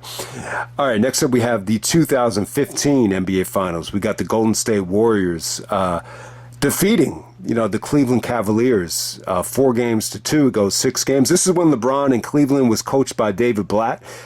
This is LeBron's first year back in Cleveland. Cleveland actually beat Derrick Rose and Jimmy Butler. They beat the Bulls, which is a great series. Rose had the game-winning shot. Then LeBron responded back with the game winner in Chicago. So it's a little frustrating for me because I was really, pushing for like a huge Derrick Rose comeback story, and it just kind of fell flat a little bit. Tom Thibodeau gets fired the next season, so that was not good. But hey, give Cleveland credit. Kyrie ends up getting hurt in game 1. He ends up, breaking his kneecap. So they got Kevin Love. I thought Cleveland played great though. I mean, they went up 2-1. Steph didn't really have a good series. It was Iguodala that actually won the MVP. But you remember, Matthew Dellavedova, played some incredible defense on Steph. I think Dellavedova had to go to the hospital because he I think he ran out. I don't know what happened, but he needed like IVs because he was exerting so much energy guarding Steph. And they were actually up 2-1. I remember a lot of people just thought, this was, LeBron was finally going to do it for Cleveland in the David Blatt era. And then, eventually, one of the assistants said to Steve Kerr, what do you think of, going small and just playing Andre, because he's got to guard LeBron anyway, just play him the whole game. Or have them start, and it just paid dividends. They played a little bit quicker, they played a little bit faster, and then the rest is history. Steph finally had a good game in Game 5, and they bring it back to Cleveland for the closeout game in Game 6. But I got to give Cleveland credit; like they got some huge contributions out of guys like Mozgov and Dellavedova that you wouldn't have expected, especially with Kyrie going down. You say to yourself, man, like if Kyrie did not go down, this probably would have been the best.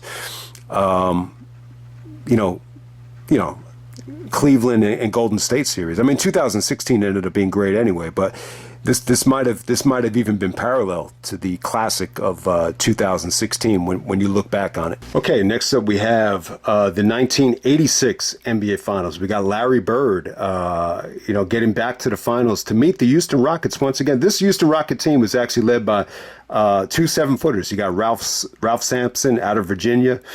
I believe he's a rookie at the time. I could be wrong about that, but Ralph Sampson, and then you had Hakeem Olajuwon. It's a credit to Hakeem that nobody talks about him being a bust. I mean, you can't even say that. But Hakeem look at the look on his face when they beat the Lakers. He had the eye of the tiger. He had that angry, pissed off look on it. He wanted it bad, and they actually upset the Lakers with the tap in by Ralph Sampson. And when they went up against the Celtics, it was just a tougher matchup for them. I think the Celtics had a little bit more bigs that they could throw out, the Twin Towers. This Rockets team was still really, really good though. They still had Robert Reed. They still had a lot of the guys left over from the '81 team. But ultimately, I think this Celtic team in '86, you could still argue this is the best team ever. maybe the best front line ever because of Bill Walton. This is really the last time the Celtics were healthy in terms of Larry, McHale, Bill Walton, and Robert Parrish. They were just too big and too skilled. And then you had the emergence of Danny Ainge, and it was a good series though. It was definitely good. I think the games in Houston, were very competitive. But ultimately, Larry Bird wins his last NBA championship in 1986. And, you gotta just thank God that Bill Walton, was able to stay healthy that whole season, because you say to yourself, what if this team just stayed healthy for the next couple of years? And what if, Len Bias did not die of drugs? It's scary to think how good this team could have been, for years on years. Okay, next up we have the 2021 NBA Finals. We got the Milwaukee Bucks going over the Phoenix Suns. I thought this was a pretty good finals. Phoenix, I thought they had a good team at the time. The combination of Booker and Chris Paul, was a great backcourt. You mix it in with Mikal Bridges and Cam Johnson. I just thought they had a lot of depth, led by Monty Williams. I think Monty Williams is an underrated candidate for the Knicks job. I don't know if his name is being thrown out there, but I thought he did a phenomenal job with the Suns. Suns actually go up 2-0. Giannis was struggling in the beginning. He's missing free throws. But I think looking back on it, Giannis's ability to get through the free throw line, the ability to have, guys helping him out of the wall, whether it be Drew Holiday, whether it be Middleton. I think you really underestimated Middleton's value at this time. But Giannis was incredible. Game 5 in Phoenix, one of the best moments in NBA Finals history, in my opinion. I don't think it's going to be talked about enough. But, the Drew Holiday steal and the Giannis alley-oop, to send it back to Milwaukee. And then I think Giannis scored maybe like 50. What was it? What was it, 50 or 40? I think he had like 50 points in Game 6. So it was a phenomenal performance by Giannis. Not to mention like some of the interceptions and some of the blocks on DeAndre Ayton. I just thought Giannis's one of the best performances in NBA Finals history, to be honest with you. And I think once again Drew Holiday's value, really was eye-opening. As well. This is his first out of 2 championships, so let's keep that in mind. But I think it's a good finals, though. I think the Bucks won 4 in a row. Phoenix was up 2-0. But still, I thought the games were good. It did good ratings. This was during the time when I think everybody was excited, to see the crowds back after COVID. So looking back on it, I think it's a good finals. Would I say it's great? I'm not gonna say it's great, but it was really, really good. Next up, we have the 2022 NBA Finals. We got the Golden State Warriors defeating the Boston Celtics 4-2 in 2022. I mean, really, the story here is Steph Curry. This is Steph Curry's, best performance in the NBA Finals. He ends up winning the Finals MVP. This time he could say that he did it, without Kevin Durant. Obviously, I think Steph's first NBA championship was more of a collaborative, team effort. Iguodala won the MVP, in the first finals. But here, Steph really had to carry the load. He really had to kind of make up for, Draymond's lack of offensive efficiency. He had to make up for, Clay, still trying to get back into a rhythm off of the Achilles tear and the ACL tear. But yeah, Steph definitely got a lot of help though from Jordan Poole. Jordan Poole looked in great shape at the time. Andrew Wiggins, finally, lived up to the hype. I mean, look, say what you want about Wiggins. I think he's just one of these guys that's really not made out, to be a flamboyant, superstar. But in this role right here, he was perfect. He was perfect for what he did. His post game was great. His defense in the post, was phenomenal. And, he really came through here. But, this was Steph's NBA Finals. They were able to come back from a 2-1 deficit on Tatum and Brown. I just think, the more underrated thing about this finals is you had guys coming off the bench like, Jordan Poole once again and, Gary Payton II, Wiggins as well. They were really able to disrupt, Tatum and Brown and, made them feel uncomfortable. I mean, I would say this Boston team, with Marcus Smart at the time, they were probably like a little bit more physical, than they are now. But, they were definitely missing, I think, Drew Holiday's, ball handling and, his ability to take the pressure off of Tatum and Brown. And, Steph just made them pay. He had a phenomenal game 4 and the closeout game 6 in Boston as well. I think, one of the more underrated things from a personal standpoint about this series, I noticed, and I don't know if this has anything to do with it, but it kind of proved to me that, you could, reach the pinnacle of, to me, this is the pinnacle of life.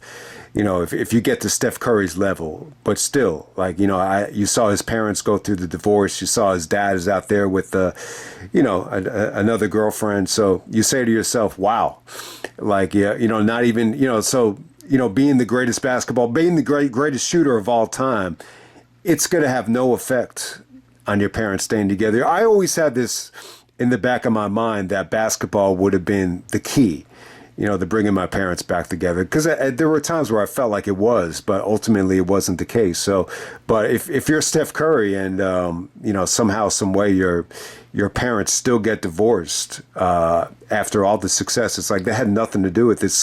It's kind of like one of those myths that, the kids always feel guilty about their parents splitting up. But I think overall the lesson is, the kids have absolutely no control, over what's going to happen. But I think it kind of affected Steph. I felt like he had that killer instinct here more than ever. That competitive drive to get back. I think him going down to Memphis in the playing game the year earlier, you could see it really bothered him, and he bounced back in a big way. So yeah, it was cool that they won. Like, Clay didn't even play great, and they still ended up winning. So it's their 4th championship. In some ways, I hope it's not the last, but we'll see. Okay, next up, we have the 2011 NBA Finals. We got the Dallas Mavericks defeating the Miami Big Three, the Miami Heat, 4-2 in the 2011 NBA Finals. Dirk Nowitzki's first championship. Hard fought. I mean, this has got to be one of the most hardest fought NBA championships ever. For Dirk to have all the disappointment in the playoffs, going back to 2006, even some of the devastating losses to, I want to say San Antonio, especially Phoenix in the past, the ups and downs with Jason Terry, to see Jason Kidd, come back to Dallas and, win a championship. I was happy for Jason Kidd, happy for, Jason Terry and Dirk. I mean, it almost felt like good versus evil here. LeBron took on the villain role with the media, and, him and Wade even admitted that it was just unnatural and they weren't really happy doing it. But I got to say, though, it was a good finals. Like, I think just off of talent alone, it felt like Miami could have easily won this thing, especially when you look at the first 2 games. I mean, Miami was up by 15 with, maybe a couple of minutes left. Wade made that beautiful 3 in the corner where he held the follow through, and LeBron started pounding on him. And then Jason Terry, he said to the bench, he said, nobody likes a show off. And then they came back and they won that game 2. Huge comeback in game 2. They won the games 4 and 5 in Dallas. I think Tyson Chandler doesn't get enough credit. Mark Cuban should have never let go of him. I think once they lost that defensive anchor, it was never quite the same. Obviously, LeBron gets a ton of criticism here, for not taking a lot of shots and not being aggressive. This definitely felt like Wade was carrying the burden here, very similar to 2006 with just the way Wade was playing. I mean, he was going to be the MVP if, Miami had won. But once Dallas took it back to Miami, you could just see the tide definitely turned. Miami just wasn't, the juggernaut that they were all year. They just, definitely a little bit shaken up. Jason Terry had a huge, game 6 in the closeout game. Dirk got very emotional, and my brother recognized this too. Like when you see Jason Kidd during the celebration, he looked like he was about to go into another world just by looking at his face. So I mean, really happy for Jason Kidd. But hey, a great NBA Finals though. I think all the games are great. Wade even said, we're going to give you another classic. Every single fucking game was good. Game 2, game 3, game 4, game 5. Those are all great games. The only game that really got out of hand, I think, was like game 6. But some of those games in Dallas, were tremendous games when you look back on it. But sadly, for some reason, the LeBron criticism, this is the most criticism I think LeBron ever got, for an NBA Finals. I think the LeBron criticism kind of overshadowed, how good the Finals was when you look back on it. All right, next up we have the 1980 NBA Finals. So this is when the Finals were still on tape delay. I mean, that's really all anyone really talks about. The Finals were on tape delay. It's Magic's first Finals. Kareem actually sprains his ankle, and Magic is forced to play center in Game 6.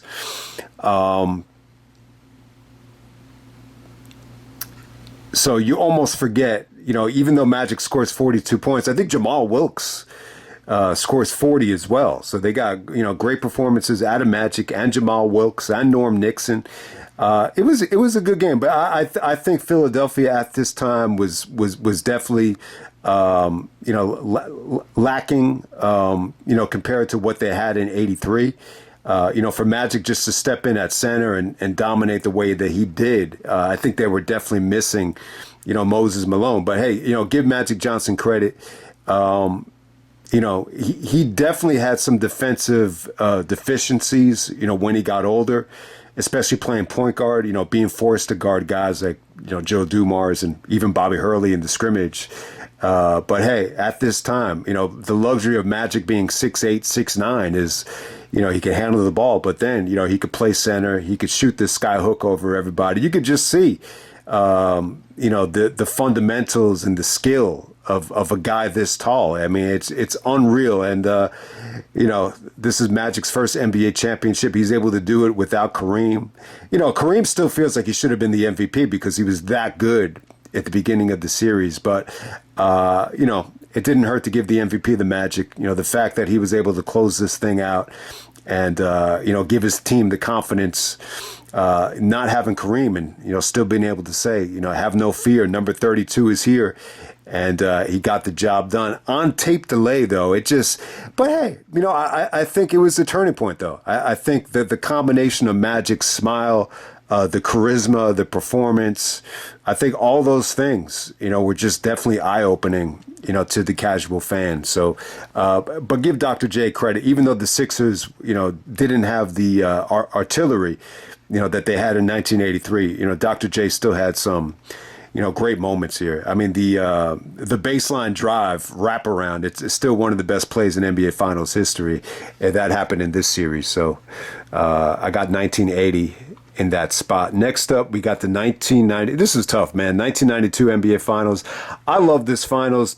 So personally for me, always look back on this Finals very fondly. This is the first NBA Finals I ever watched as a kid, so it's always going to mean a lot to me. But obviously, Jordan steals the show with the shrug. He hits like 7 or 8 threes in Game 1, and it's a total blowout. He clearly shows that he's the better player than Drexler. But I'll give Clyde credit, though. A lot of people thought Clyde, was a better athlete. They thought he was better at, doing certain things, but when it comes down to it, I think Jordan was the better all-around player.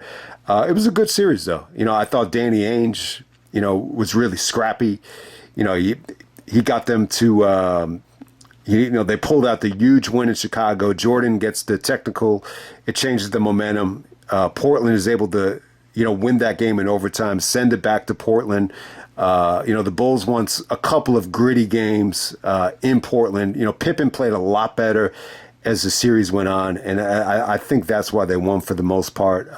Jordan had a miserable Game 6, once they got back to Chicago. It was very similar. Like, if you look at Game 6 in Chicago and compare it to Game 7, 2010 in L.A., a lot of similarities in terms of the kind of game that Jordan and Kobe had in both of those closeout games where, just nothing is working at the beginning of the game. You put the bench in and, Scottie Pippen is leading guys like Stacey King and Bobby Hansen, and you actually bringing the team back. And then Jordan re-enters the fray, and, everything just kind of turns from there. He hits the big free throws. He's getting steals. He's getting dunks. And, Jordan wins back-to-back championships right before the Olympics. And, I don't know if Clyde ever recovered from it, but those Portland teams were good, though. I think they were good teams. They had a lot of talent, no matter how you look at it. But it's definitely a memorable finals. I think you had a nice little showdown between the two best players in the game. And then at the same time, Jordan, he definitely gave you some good moments, some memorable moments, in game one with all the threes, game six in the closeout game. That fourth quarter was definitely memorable, even spraining the ankle in Portland and still coming back and finding ways to win the game. So, you could definitely argue that the Bulls threw a lot of those games away, but I thought it was a good finals. I mean, the finals was actually it was actually evened up at 2. So it wasn't like it was, the Bulls just running away from this thing. I mean, Portland was able to get the split in Chicago. So it wasn't like, to me, like visually, this is one of the more exciting finals I think the Bulls had ever had. But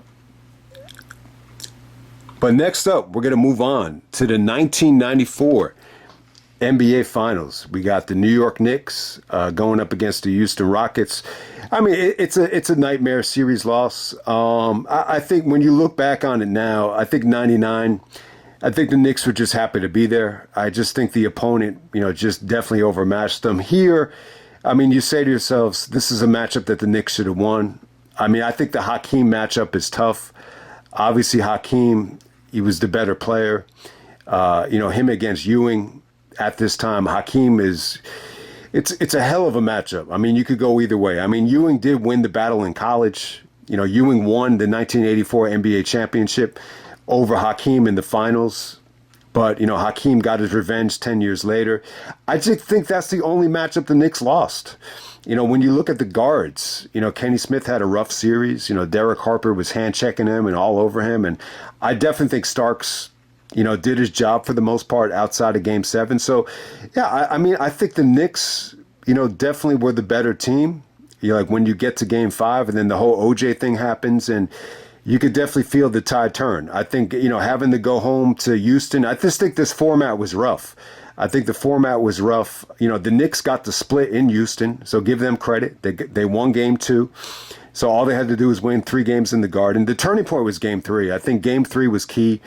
Out of all the guys, Houston wasn't getting good play out of, Kenny Smith. Vernon Maxwell was obviously very sporadic. Robert Horry, I don't think he really got it going until Game 7, to be completely honest with you. But the fact that Sam Cassell steps in and makes the 3 over Derek Harper to win Game 3. I mean, they needed to win one of those games in New York, and they were able to get it right away. And I think that was the difference, to know that Game 6 and Game 7 are going to be in Houston are going to be tough. Because, if you're from the Knicks standpoint, I mean, you felt like you had the series won, even going back to Houston. But still, if you don't win Game 6, then even at that time, it's just so tough to win in Game 7. You give Hakeem credit. Starks had a great game in Game 6.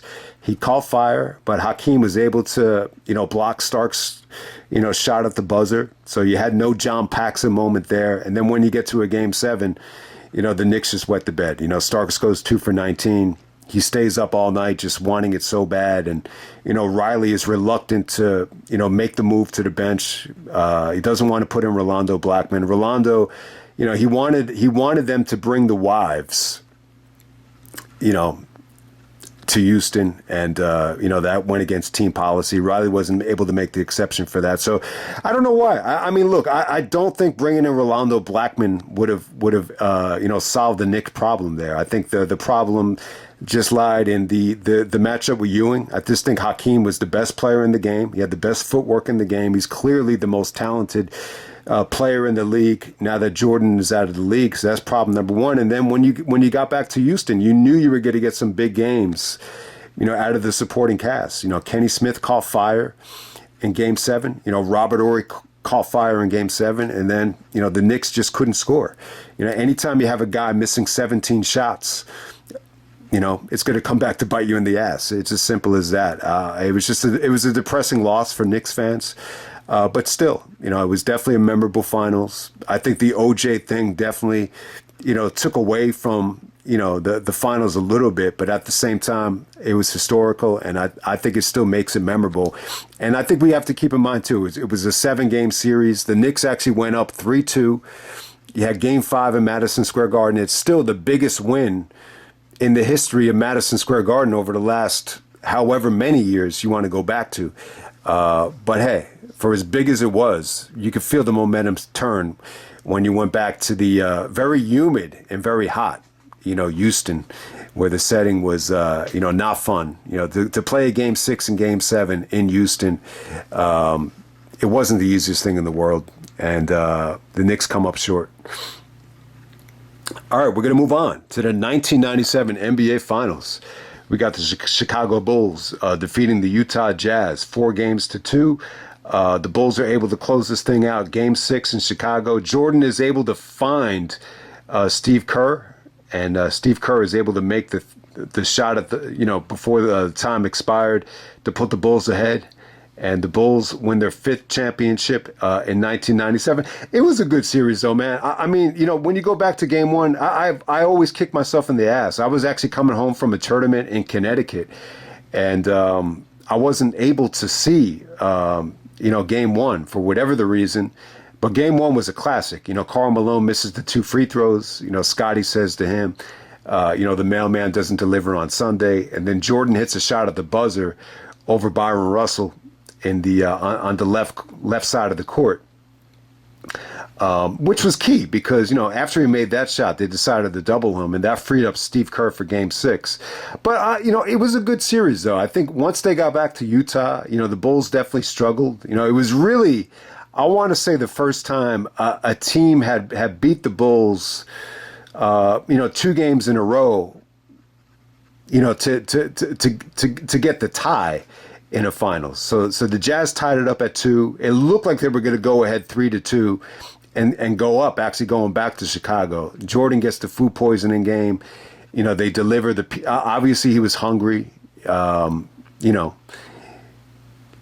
mean, you say to yourself now, like you would think the best conditioned player in NBA history, Michael Jordan, wouldn't be eating a pizza by himself, but when you're exerting that much energy and you're playing in the altitude and, you're carrying that much muscle mass, Jordan has started lifting weights and putting on a lot of muscle.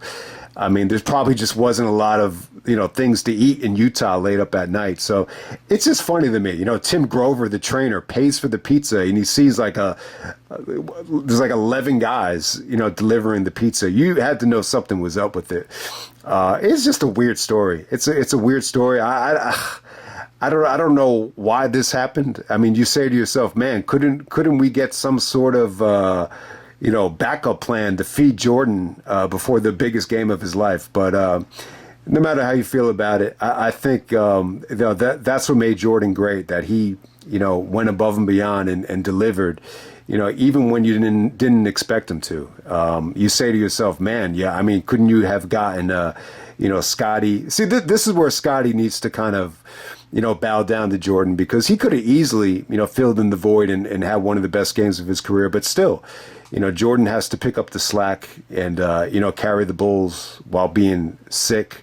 But hey, I think it's one of those situations where, being sick and, being in that much pain, sometimes the best way to kind of combat it or fight it is just adrenaline. And I've always said this. I think, Bryan Danielson had done this in Ring of Honor while being injured. And, Jordan did it here while being sick. Sometimes when you're going through that type of pain or that type of illness, it kind of it forces you to lock in on things that are important.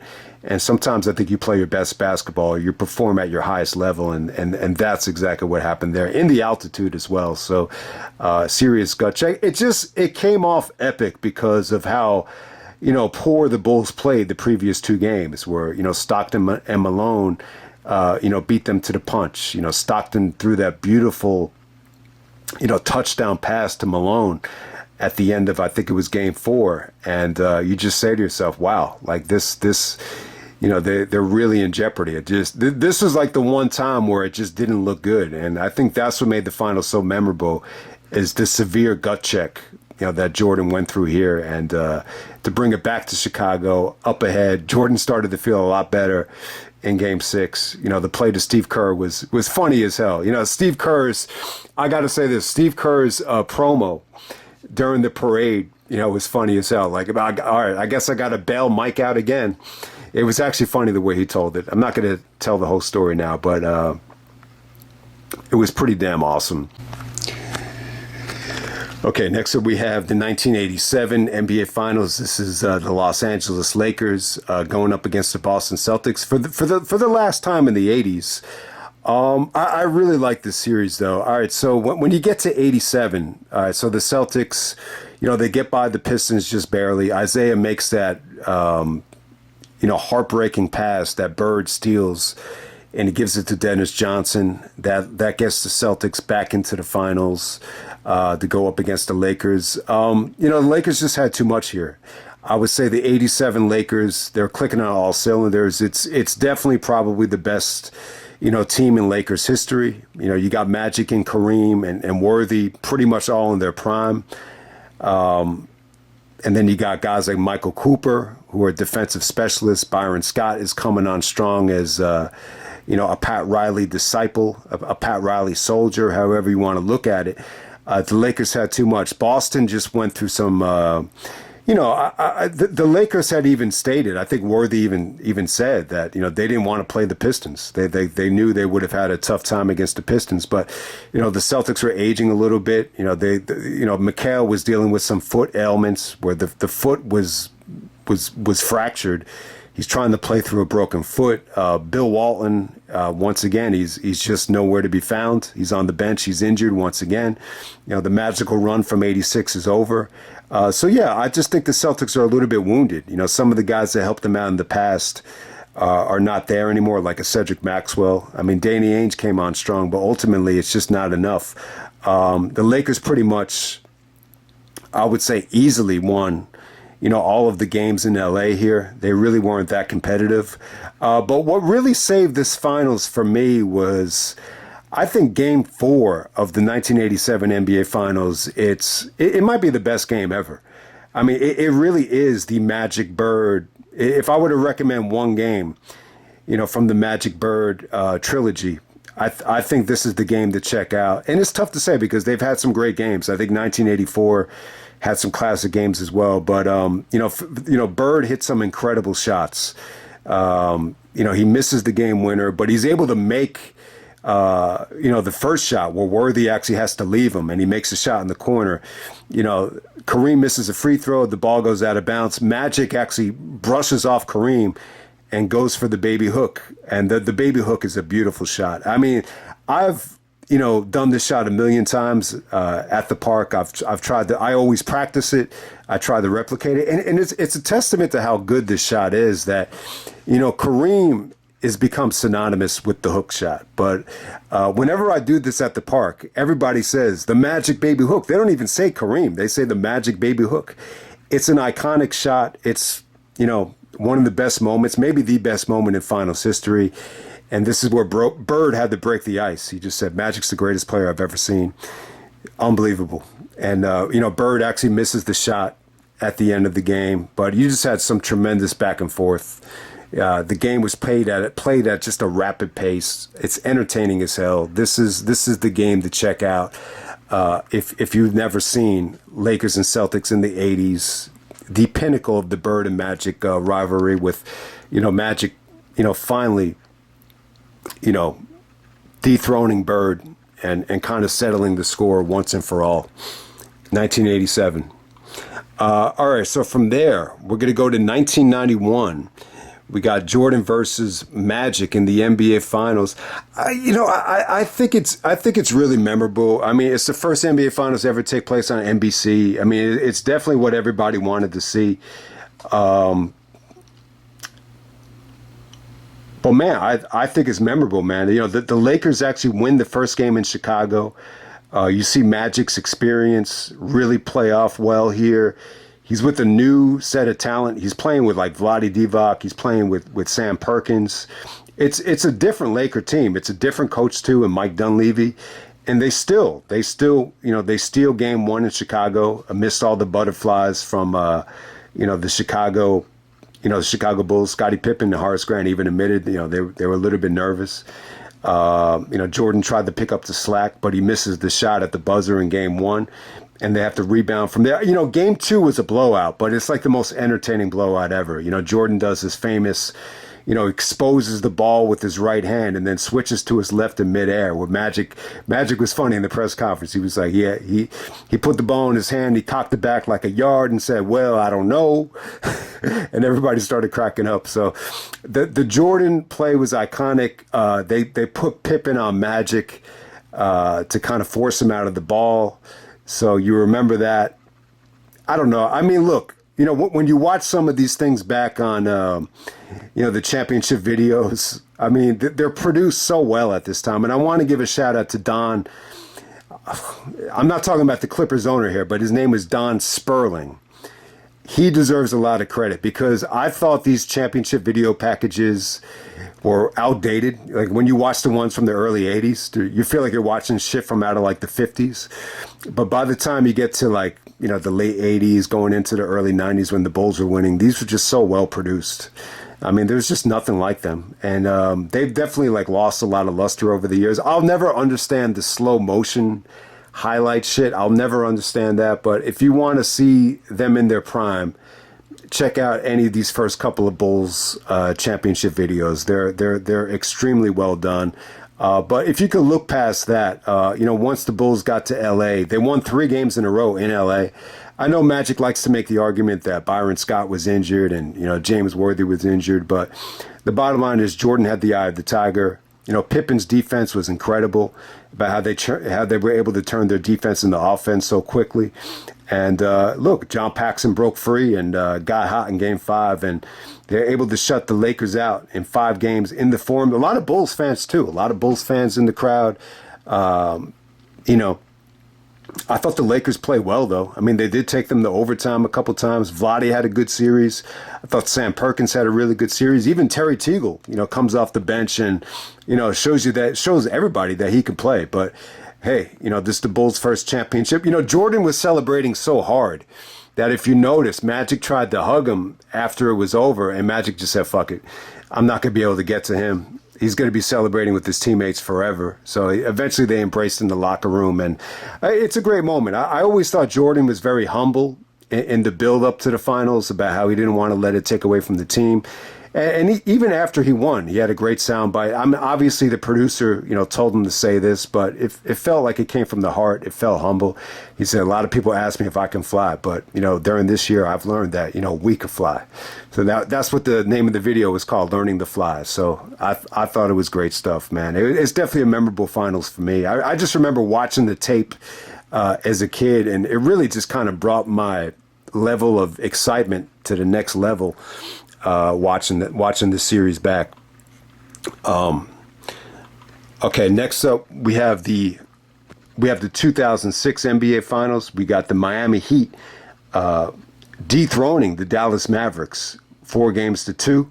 This is Shaq's last NBA championship. This is Dwayne Wade's.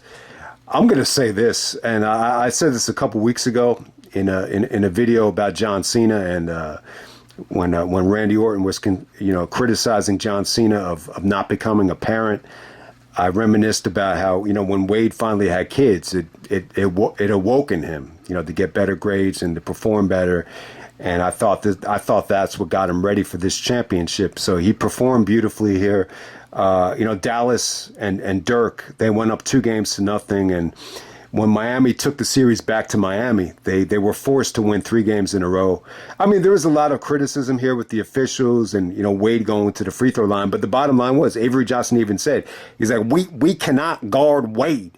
We can't guard Wade. So he gave Wade the credit that he deserved, even though Mark Cuban was blaming the whole series on the officials. But Wade was just unstoppable here. He carried the team pretty much single-handedly because they were sending Shaq to the free throw line every single time. They had Shaq all locked up. So Wade, Shaq even told Wade, he said, you got to be great. You got to be able to do your thing. And, Pat Riley even said it. This was the best, maybe anybody's ever played. From an individual standpoint in the history of the finals. Miami won 4 games in a row. They were down 2-0 going into Miami, and then they won 4 games in a row. They were able to win the closeout game in Dallas. Riley even read the team an article where they just buried Miami and just said that they have 0 chance winning the championship. And then Riley said June 20th, 2006, that's the first day that we could actually win a championship and shut this motherfucker up. And, that's exactly what they did. But, I mean, look, I was happy for Alonzo. I remember Alonzo celebrating. I thought he got hurt when he was celebrating on the floor after I forget what he did. He blocked a couple of shots, and then he landed on his stomach. And then all of a sudden, I thought he was hurt, but he was celebrating. But yeah, a lot of guys won a championship here in Miami that, had never won before. Gary Payton, White Chocolate, Jason Williams, Antoine Walker. Remember Pat Riley was like, I'm happy for Twan. I'm happy for all these guys, 15 strong. So, it was a great story. It's definitely like, I would say probably the most memorable finals in that era, of maybe the 2000s. I think it probably was. Because you got Pat Riley actually firing Stan Van Gundy in the middle of the season and just stepping in as the coach. So it's the president taking over the responsibilities as a coach because he just felt like I have an obligation to the guys I traded for, Shaq, and the guy, some of the other guys I brought in that, got to get the job done. Because the window was closing for Shaq's prime. This was, Kobe even told Shaq, he even said, I knew you were probably going to get one because of D Wade and, all the excitement going into Miami. So it was interesting. It was interesting to see who was going to win the championship first, Shaq or Kobe. It ended up being Shaq, but, I think Kobe got the last laugh because he got the 5 and, Shaq only got the 4. But, shout out to Dwayne Wade. If this finals doesn't happen, though, like if Wade doesn't perform this way, I don't think LeBron ever goes to Miami. I just think LeBron is one of those guys that, I don't want to say front runner, but he falls in love with like the hot guy. And, in 2006, Wade was, the hot guy. Let's be honest, on Miami Heat. All right, next up we have the 2010 NBA Finals. We got the Lakers defeating the Boston Celtics in 7 games. It's Kobe's revenge from 2008. I mean, it's a hard-fought series. I mean, Kobe even said this was the toughest NBA Finals victory. Kobe wins 5 championships thanks to Ron Artest. You got to give Artest credit. I mean, he bailed Kobe out against Phoenix. Well, he bailed himself out against Phoenix, and then he bailed Kobe out here in Game 7. Kobe shot 6 for 24. It was very similar to a Starks-like performance. I would compare it more to Jordan's Game 6 in 92, just by the way it was going. But, I think it was a great series. Boston got the split in L.A. You remember Ray Allen went crazy in front of Sylvester Stallone in Game 2 with setting a finals record for threes. And then Derek Fisher had the huge game in Game 3 in Boston. Boston got some big contributions out of, Big Baby Davis. And Garnett had a beautiful Game 4. And then in Game 5, it was the Nate Robinson and Big Baby Davis show. But you got to remember at this time, too, I think Rondo's ego was getting a little bit stronger. I think Paul Pierce, you could even tell from this picture that he just doesn't look in the kind of shape that he was in 2008. The Lakers blow him out in Game 6. And then Game 7 did not look good, though. I remember watching that game and just kind of, just saying, man, this sucks. It looks like the Celtics are going to run away with it. I mean, it looked like they were. They were up by 20 at one point. But, I want to give Pau Gasol a lot of credit. You could see Kobe's mentality really rubbed off on him very well in that series. He just had a look in his eyes, coming off the bus that was just, he was just laser focused. He wanted to kind of, tarnish this reputation that he had of being soft. And I think he did that. I thought he played great here. I don't know what the fuck happened to Powell in 2011. I had a waitress. I was wearing a Lakers shirt when I went to California, and she went up to me and asked me. She said, "Why is Pau Gasol playing like a pussy?"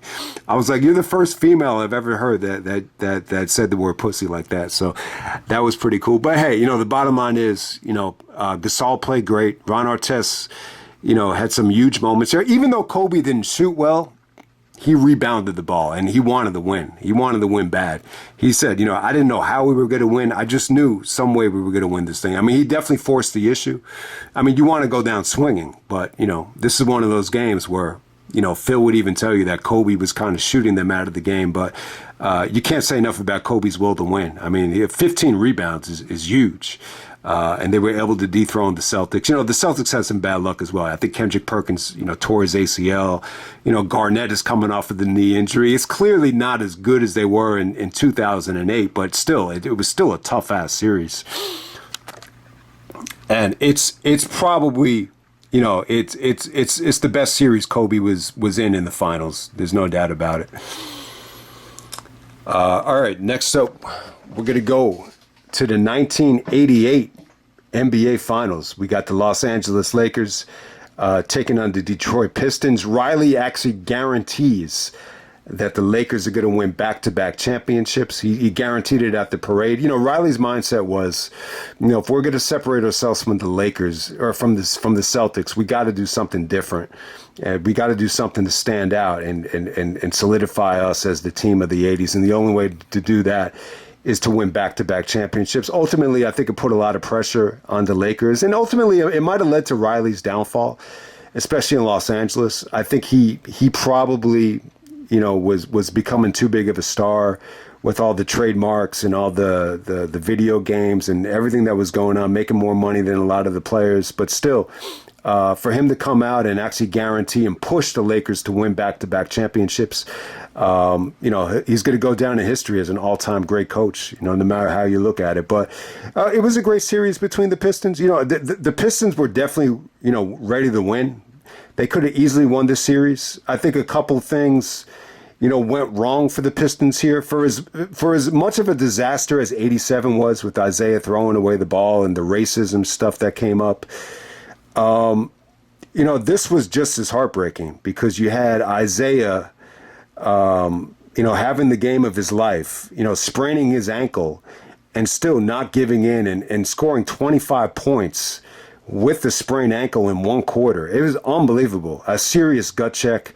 I don't know. I mean, look, say what you want about Isiah, but you can't deny that he does not love the game of basketball, that he doesn't have heart. You can't say that. The guy is fucking incredible. I mean, this is one of the more miraculous performances in NBA Finals history. I've said this before. I said this in another video when I think I was talking about a show in LA, you know, that was in the forum. But, you know, Isiah said this. He said, if you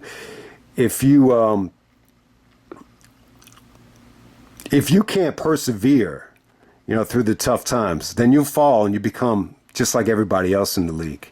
He says something like that, and it really stuck with me. But, you know, you don't want to play through a bad ankle. You know, sometimes, you know, you can make it worse, like Grant Hill. But, you know, Isiah said he could feel the championship slipping away. He could actually feel it just dissipating out of his arms.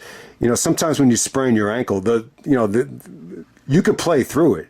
The hard part is getting up the next morning. That's when it all tightens up, and you know that's when it would have been impossible. So he knew, you know, either you win it now or you're fucked. And then you have the other bad luck situation with Kareem, the phantom foul where Kareem shoots the sky hook. They call a foul. Kareem makes the 2 free throws. They win Game 6. And then when you get to Game 7, James Worthy had a phenomenal game. You know, he was able to take anybody one-on-one. I mean, look. I mean, Magic was the best player. He was the leader. You know, to me, he's still the greatest Laker of all time. It's a hell of a debate.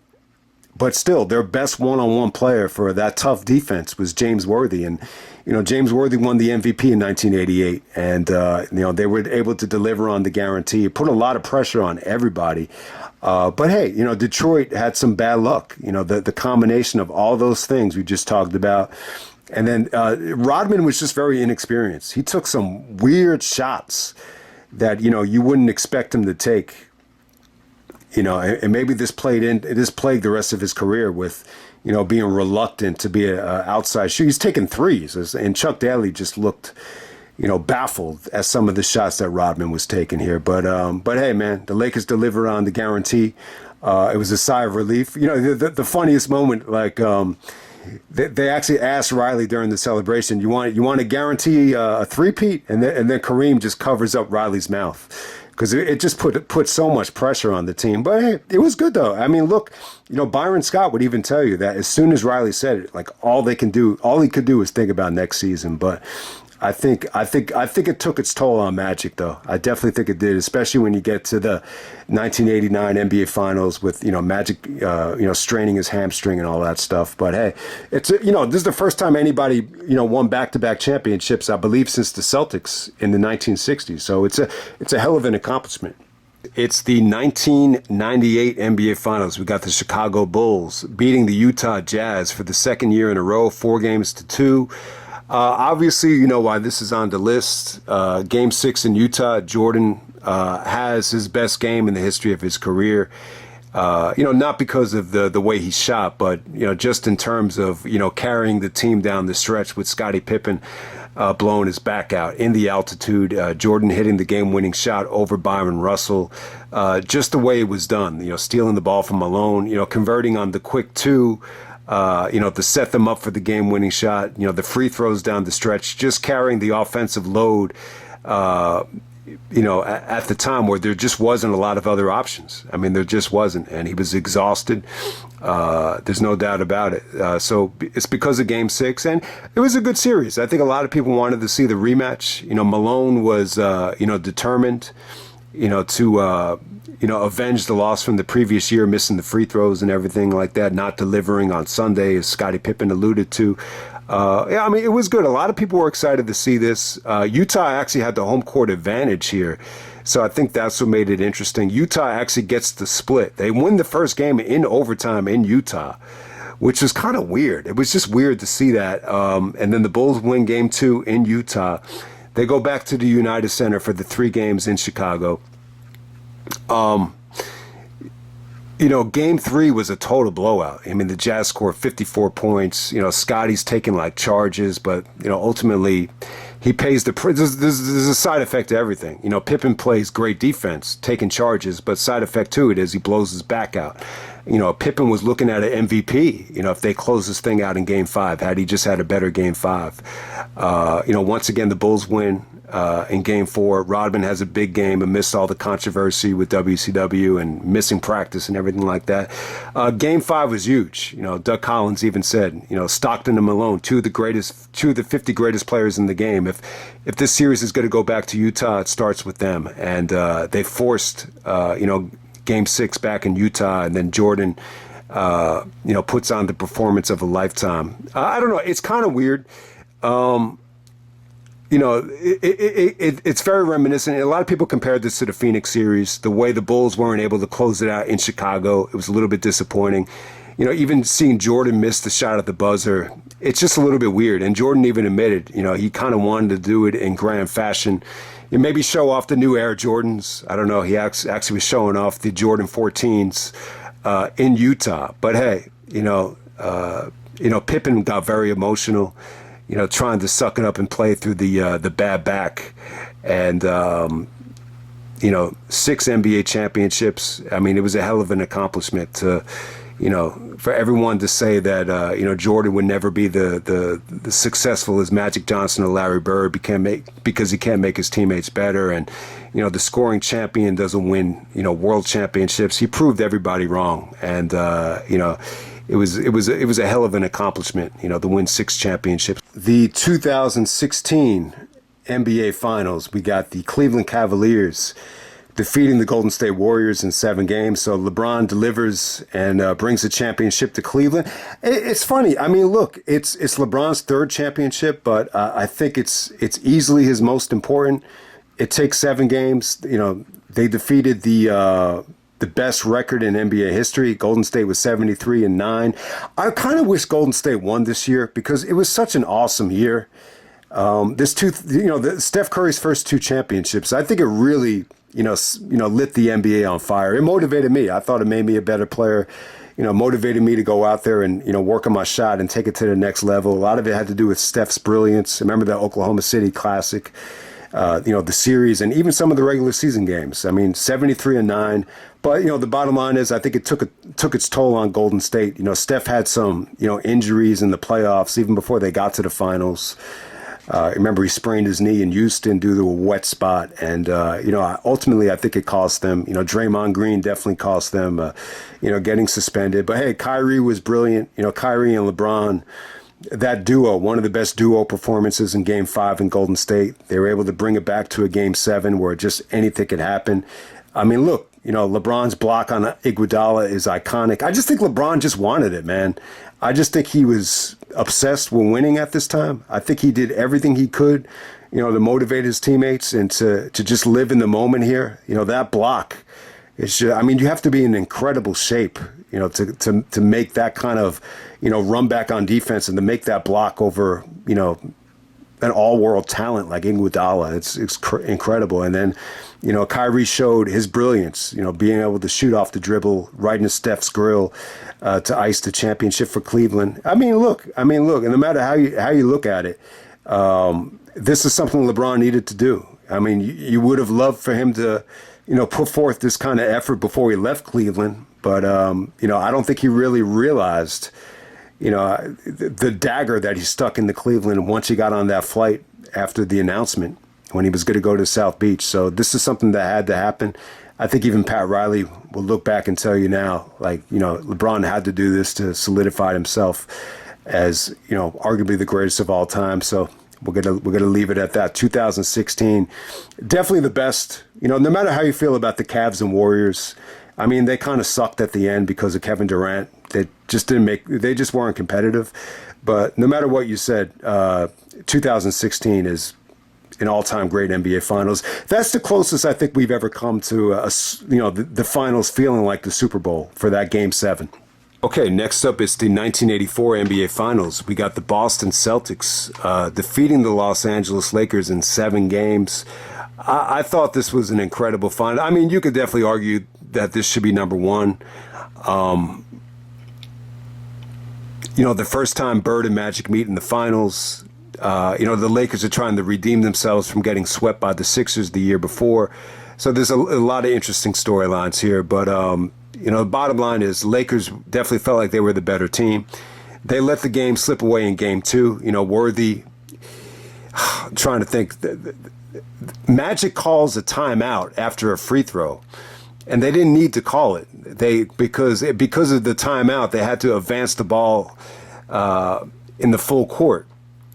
And then Worthy ends up throwing it away to Gerald Henderson, and the rest is history. The Celtics win in overtime. So they could have been up 2-0. Instead, the Celtics get the split. They go back to L.A. Game 3, it's showtime. Magic is throwing behind-the-back passes. They're running the Celtics out of the gym. Larry Bird gets pissed. He says, we got a lot of good players on this team, but sometimes we don't have the players with the heart that we need to win games. So unless we get our hearts in the right places, we're going to be in trouble. And you think that's, someone would do something about it when you see Magic throwing all these behind-the-back passes. And then lo and behold, Kevin McHale, sets the world on fire, and he tackles Kurt Rambis on a fast break. And it changes the series from there. You got Kareem and Bird yapping at each other, and the series just totally changed. Magic had some bad games. In the half-court set, Magic looked extremely average. He looked very hesitant. He looked indecisive. It almost looked like he was throwing some of these games, when you look back on it. Bird had a phenomenal Game 5 when, the Boston Garden had no air conditioning. But Bird was a step ahead of everybody. Kareem needed oxygen while Bird is, hustling like his life is on the line. The Lakers win Game 6. They bring it back to Game 7. Bird is doing the beautiful give and go. Cedric Maxwell has a big game, lots of good offensive rebounds. And, the Celtics just out-toughed and out-fought the Lakers and, were the tougher team. It's sometimes momentum is huge. I mean, the way Game 3 was going, you would have said to yourselves, the Celtics just have no chance. They're just not as athletic, and they're just not as, talented as the Lakers. But Kevin McHale said it. As soon as that play happened, you could see the momentum just turn every step of the way. Bird just being masterful in that series. Bill Russell even said the way Larry Bird conducted himself and handled himself, he said, it made me proud to be a Celtic. So I'll always, look back at the series with a lot of admiration for Bird's, leadership. He really proved it. He wanted to win too. He was able to get redemption too. Because remember, Magic won in college when Indiana State played Michigan State. Magic won, that series in 79. So, Awesome series. You could definitely argue this is number one. It's that fucking good. So once they got to the NBA, Bird won the first championship over Magic, and but hey, it was a severe gut check for Magic. Magic even said, he performed so bad here that they called him Tragic Johnson, and he basically said, he had to look himself in the mirror and just realize, self-evaluation. He wasn't as good as he thought he was, and he decided to get better, and he decided to train and get through exhaustion. So in a lot of ways, I really feel like this is what awoken the beast. This is what made Pat Riley what he was, the coach he would become, to the point where, the only one Michael Jordan is saying is on his level from a competitive drive standpoint is Pat Riley. This is what made him become what he became.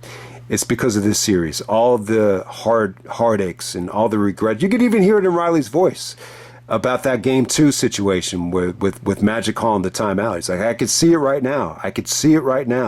Worthy has the ball and he throws it away. He could play back everything, and just it still haunts him to this day. But the Celtics' physicality, I think it awoken the beast in Riley. It awoke him the whatever Showtime fabricated image that he had. It totally went away, and the real Pat Riley came out. The Schenectady, the toughness, the physicality, and that really is Pat Riley's true identity. Is his toughness and the work ethic, and you could see it rubbed off on Magic for years to come after this. It's a great finals. I could probably talk about it all day. I mean, it probably is number one when you really think about it in terms of ratings, in terms of officially the turning point of turning the league around, 1984. Okay, next up we have the 2013 NBA Finals. We got the Miami Heat defeating the San Antonio Spurs in 7 games in the 2013 NBA Finals. It's an awesome finals, man. I mean, I'll tell you, 7 games. San Antonio gets to split in Miami. Tony Parker has some phenomenal games in Miami. You could just see Tony Parker looks so much more experienced and confident and seasoned. It just seemed like him and Popovich, the father-son dynamic really kind of, found new life at this time.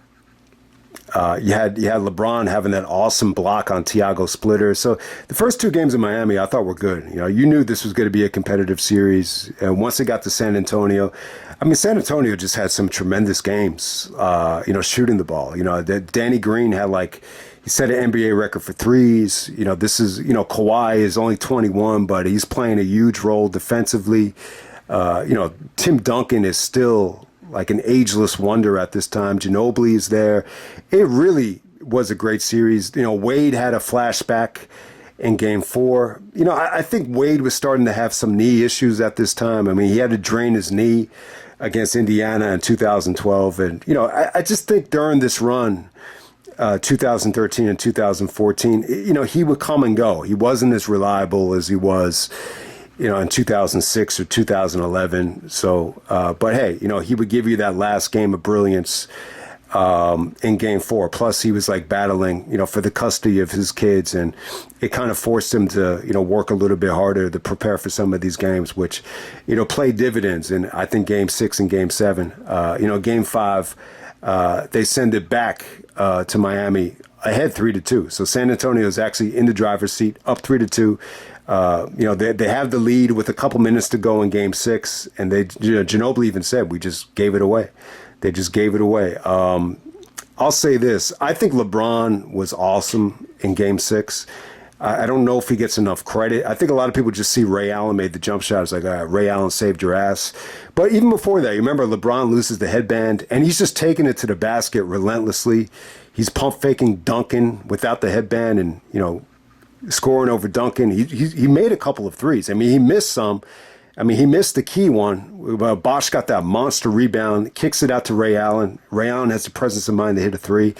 Yeah, and they send it to overtime. They win in overtime. It's an awesome game. LeBron even said this is by far the best game I've ever been involved with. It's an incredible game. I just remember Skip Bayless was ready to dig the dagger into LeBron the next morning. And, he's a Spurs fan. So he's like yelling at, you could tell he's like yelling at the producer, during first take because something is wrong with the mics and the audio. It was just really, really weird. And then in game 7, LeBron has a great game, closeout game. He hits like 4 or 5 threes. Wade has a monster game as well, and Miami wins back-to-back NBA championships. I mean, say what you want about the big three of Miami. I don't think you could classify it as disappointing. I think anytime you win 2 championships, much less back-to-back, it's a hell of an accomplishment. I mean, look, they didn't win 8 championships like LeBron predicted, but I mean, it was still damn awesome. And if it wasn't for Wade's, arthritis and his knee injuries with the side effects of shaving the meniscus, who knows? Who knows how, many championships they could have won. But hey, no matter what you say about LeBron going to Miami, this was an incredible year for him. I think he was, I want to say unanimously the MVP. I think one guy voted for Carmelo, but other than that, he would have been the unanimous MVP. I think they won like 27 games in a row. I mean, it was awesome. Wade had a good year as well. Once he recovered from the knee surgery, he was pretty damn awesome in 2013. I mean, they had this took a lot out of them. This was hard fought. It took 7 games to beat San Antonio. I think it took 7 games to beat Indiana. So, yeah, incredible run. I think this was a great year for the NBA in 2013. I think it was an awesome finals. And, yeah, I mean, give the Spurs credit. I think they were heartbroken. I've never seen Duncan look that agitated. And Duncan is a hell of a competitor. I mean, say what you want about his personality. I think he's funny as hell. I think his charisma is underrated. But what goes under the radar is his competitive drive. I mean, this guy is a hell of a competitor. I mean, you could just see the frustration after that game 6. It was unbelievable. I would say Duncan's will to win is, maybe just as high as anybody's. Okay, we got 2 spots left. So, coming in at number 2, I guess you want to call it the runner-up. I've always stated this is my favorite NBA Finals. It's my personal favorite. I wasn't able to live through the number 1 spot. So obviously 93 is always going to have a special place in my heart because I was able to live through it. And with severe anxiety, though. I mean, look, I think when people watch the series back, it probably doesn't feel like it was that competitive, because Phoenix loses the first 2 games in Phoenix and, the Bulls go ahead 3-1. It should have been a pretty, it probably looks like a pretty easy championship, especially when you see the way Jordan was able to score at will. He was able to average 41 points in the finals. But it was an awesome finals, though. I mean, home court advantage just meant nothing. The first 2 games in Phoenix, look, give the Bulls credit. Their experience paid off. I think Phoenix came out tight in game 1. Barkley even said it that, the only regret was game 1. Like, if they just played a better game 1, it would have been a different series. But for whatever the reason, they came out flat and they couldn't recover. Game 2 was a great game. There was a great duel between Jordan and Barkley. They both have 42 points each. Pippen makes the great block on Danny Ainge to put them up 2-0. Then when you get to game 3, it's a classic. It's a triple overtime. Pippen gets the cramping and the tendonitis in his knees or his legs. And he's like limping and hobbling. And I thought that's what cost the Bulls the game. Barkley had some great steals. Marley had some great threes. Kevin Johnson, they decided to put Kevin Johnson on Jordan and the triple overtime game. And, it was an awesome game. I mean, look, it took them 3 overtimes, but you could see the emotion when Barkley hugged Dan Marley and they, won game 3. Barkley even said, they can't say shit about our effort and heart. From here on out, because they won a severe gut check there. Kevin Johnson playing 56 minutes and guarding Jordan.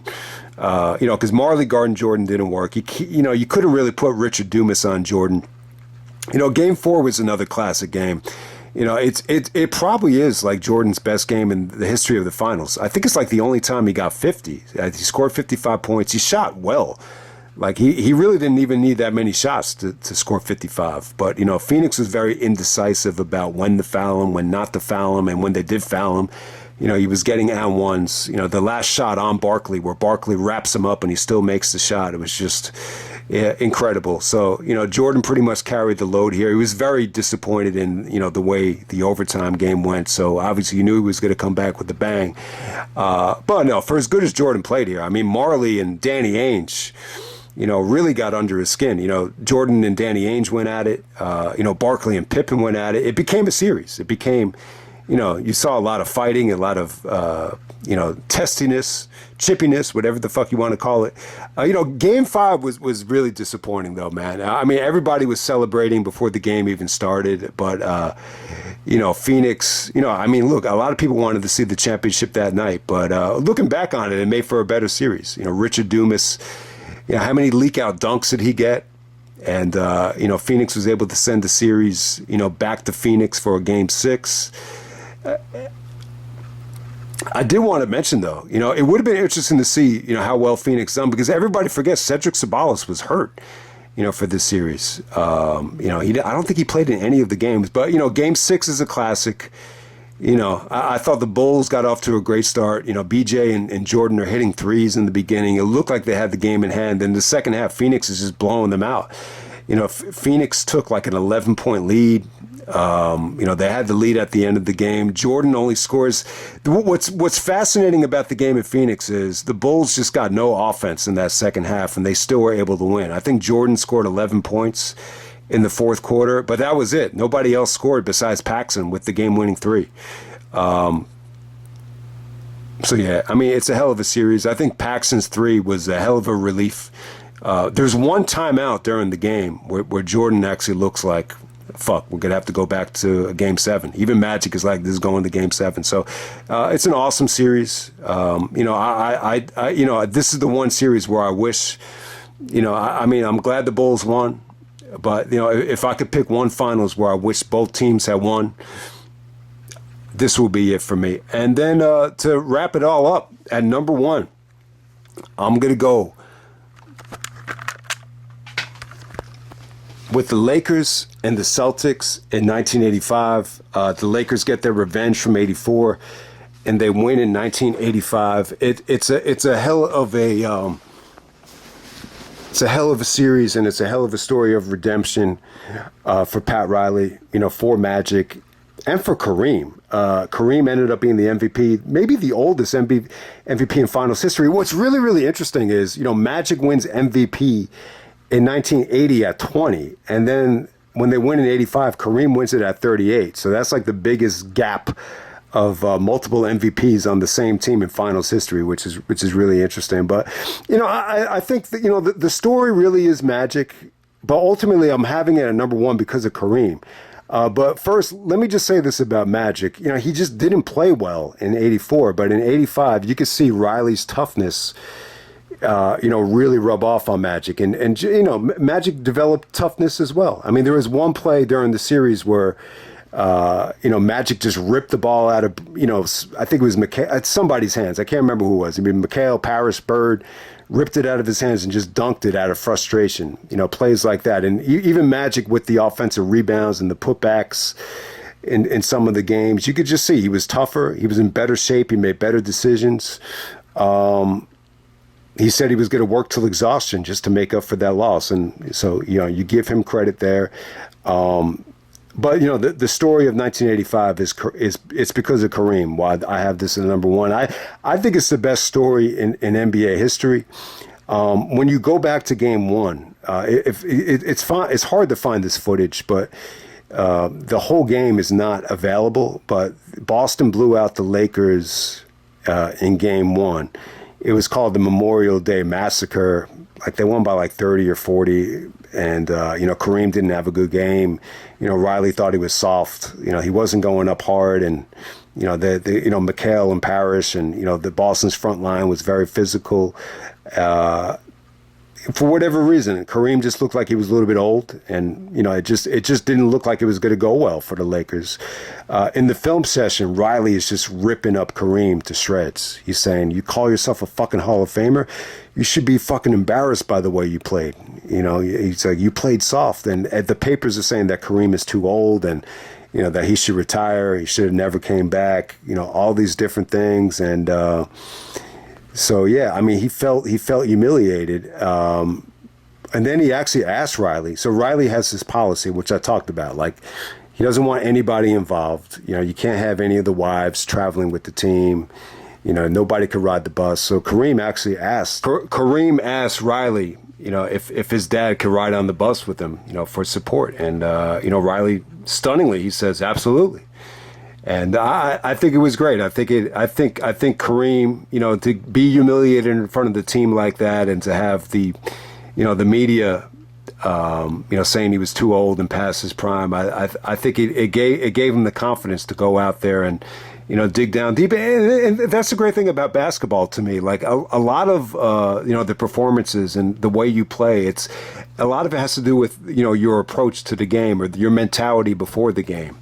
Sometimes, that Memorial Day Massacre game, if you just come in, not being in the best mood and, not knowing exactly what to expect, just kind of having like a feel out approach. Sometimes the bad games happen, but when you dig down deep and you have those, those eye of the tiger games where you just don't give a fuck about anything, just but putting the ball in the basket.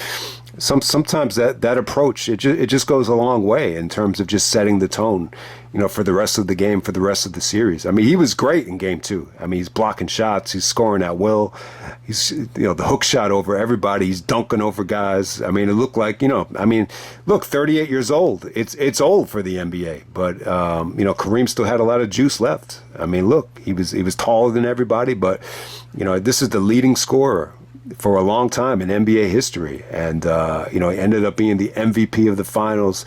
But I mean, look, I think it's a good finals. I don't know if Boston was as good in 85 as they were in 86 or 84. Danny Ainge was talking about how Cedric Maxwell got the knee surgery and was kind of a clown after the surgery. It was never quite the same. I think Danny Ainge had a bigger role, but they weren't as good as they were in 84. I don't think they were as talented. They still didn't have Bill Walton. I think the bottom line is Boston was still a good team.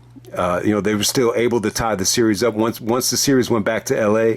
LA wanting they changed the format this year. They did the 2-3-2 format.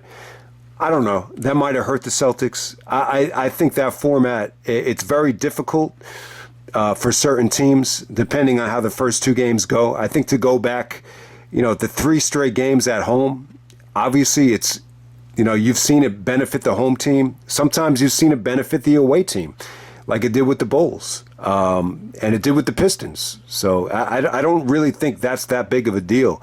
But hey, the Celtics were able to tie it up at 2. I think Game 4 is a classic. Magic gets the big, offensive rebound and the putback. Dennis Johnson is able to hit a 3 in overtime to tie the series up. So that was a classic game. I think Game 4 is a classic. Lakers were able to win Game 5. They were able to, go back to Boston up ahead 3-2. They had a chance to win on that parquet floor, this time to get their revenge from 84. As Pat Riley would say. So in Game 6, Kareem has the game of his life. It's a good game. It's definitely a good game. It pretty much goes down to the wire. The Lakers kind of pull away in the fourth quarter. Kareem is hitting sky hooks from like the 3-point territory, and the game pretty much ends with Kareem, holding 2 fists up, celebrating the oldest MVP ever. It's a great moment, and even though Kareem wins the MVP, it's validation for Magic as well. It really is. Even though Riley had already won the championship in '82, it's the more hard fought championship for Riley, and it's a more meaningful championship for Riley than '82, which seemed to come a little bit too easy, I think, for the Lakers. But this was, a full circle moment. This was, bouncing back from throwing away just a devastating defeat in 1984. So number one, the greatest NBA Finals of all time, at least since 1980. I got 1985, the Lakers over the Celtics in 6 games. Kareem Abdul-Jabbar, the NBA Finals MVP, the oldest NBA Finals MVP maybe, at 38 years old.